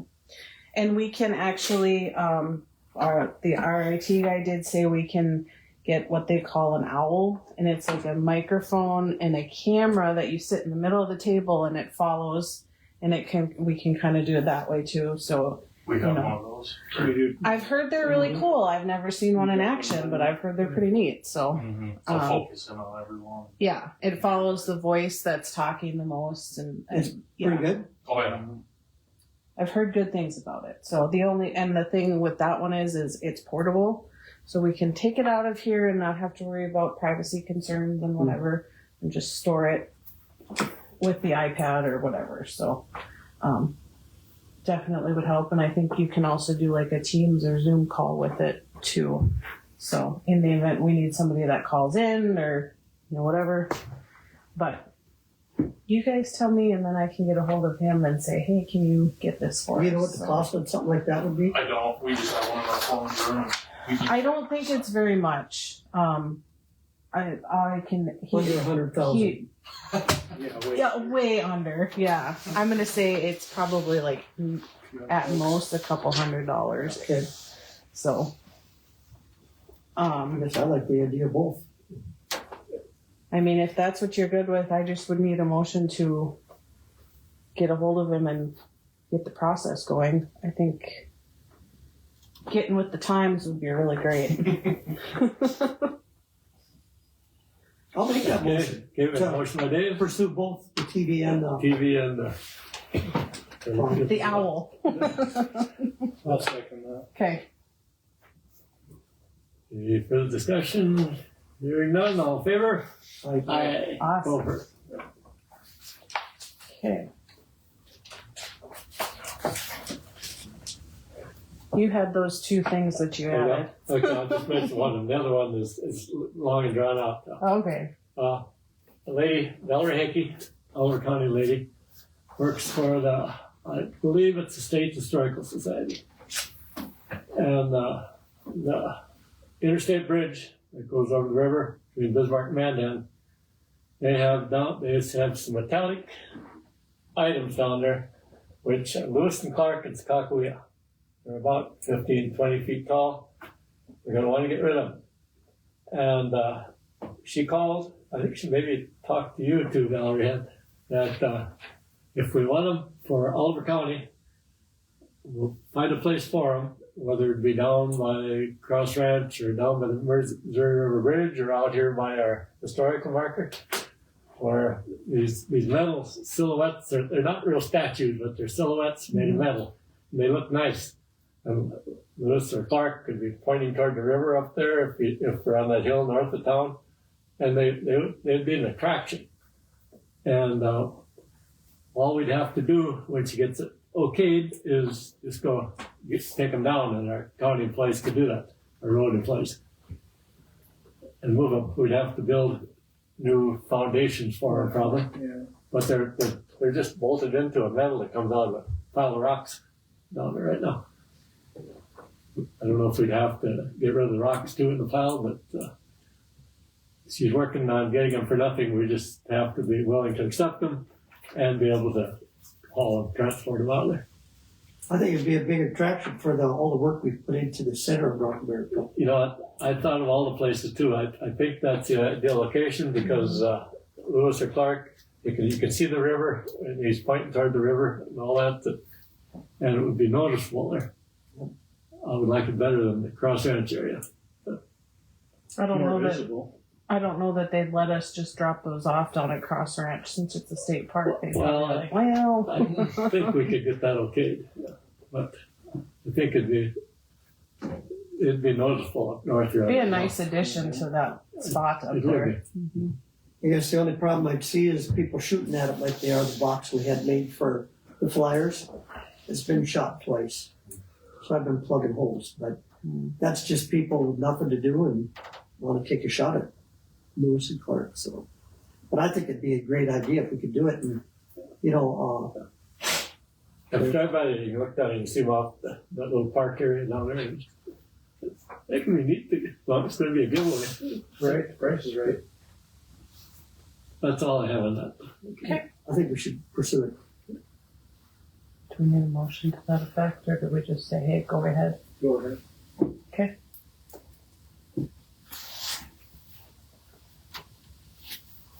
Are we done? The other ones, you're done with the other one? Well, that's gonna take me a while when I start talking about the data control centers and artificial intelligence, because I think I know something about those. So we'll table that till the next We'll meeting. table that one. Okay. Lee, you got anything to add? Okay, sir. No, we waited all this time now. All the important stuff you already said, I'm just here to absorb. Okay, nothing to report yet. No, sir, no, just filling in for Greg. On the.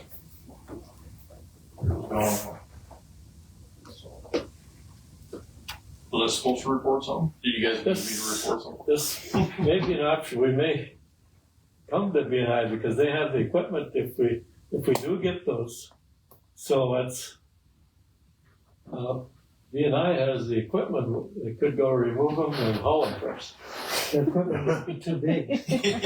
Cause that big rock, that machine, I believe lifts 25 ton, right? We've got a couple, the cranes, you mean? Yeah. And that just lifted the rock on the semi-trailer. Where's this rock sitting? 4 miles north of center. Oh, okay. You pull it up in your history book, Scientific Center of North America. Oh, yeah, I've been by there. Okay, yep. No, as far as that, like you're saying, when we did it, Ole Slatton in the county, they helped with everything up there. And I think I can even help line that up and get people. The big thing would be to get cement to set it on or something and tie it down, however it's tied down. I can sure, legitimately, I can sure ask B&I. I know the one thing we run into is a lot of our equipment actually can't leave mine site by law. So, but I'll put it out there. There might be something we can help with. I looked over and it's just bolts that have to be removed from the. No idea how heavy they are. No idea. I don't think that if you had to move the whole foundation that they're on, It's that high. it would be maybe 25 feet. They're just tall. like flat. They're not like a 3D They can be structure. laid They're just down. like a flat. Yeah. They can be Usually laid the down flat, structure is you know. the boat ramp, right? Yeah. Okay. By that ship. I think so. Yeah. Yep. I think the biggest thing would be come up with a cement slab, however, to. So why are they getting rid of them? They're going to redo that whole area for an entertainment area. Oh. The city or the county, a combination of both. Interesting. Yeah, we lost our boat ramp. They're taking that out too. Oh, really? Yep. They put one in that car bodies. So that'd be on the Martin County side. No, Is that? no, it's not. That's Bismarck. Oh, it is on Bismarck That's side? on Okay. Bismarck. Okay, meeting adjourned. Well, 4.5 hours.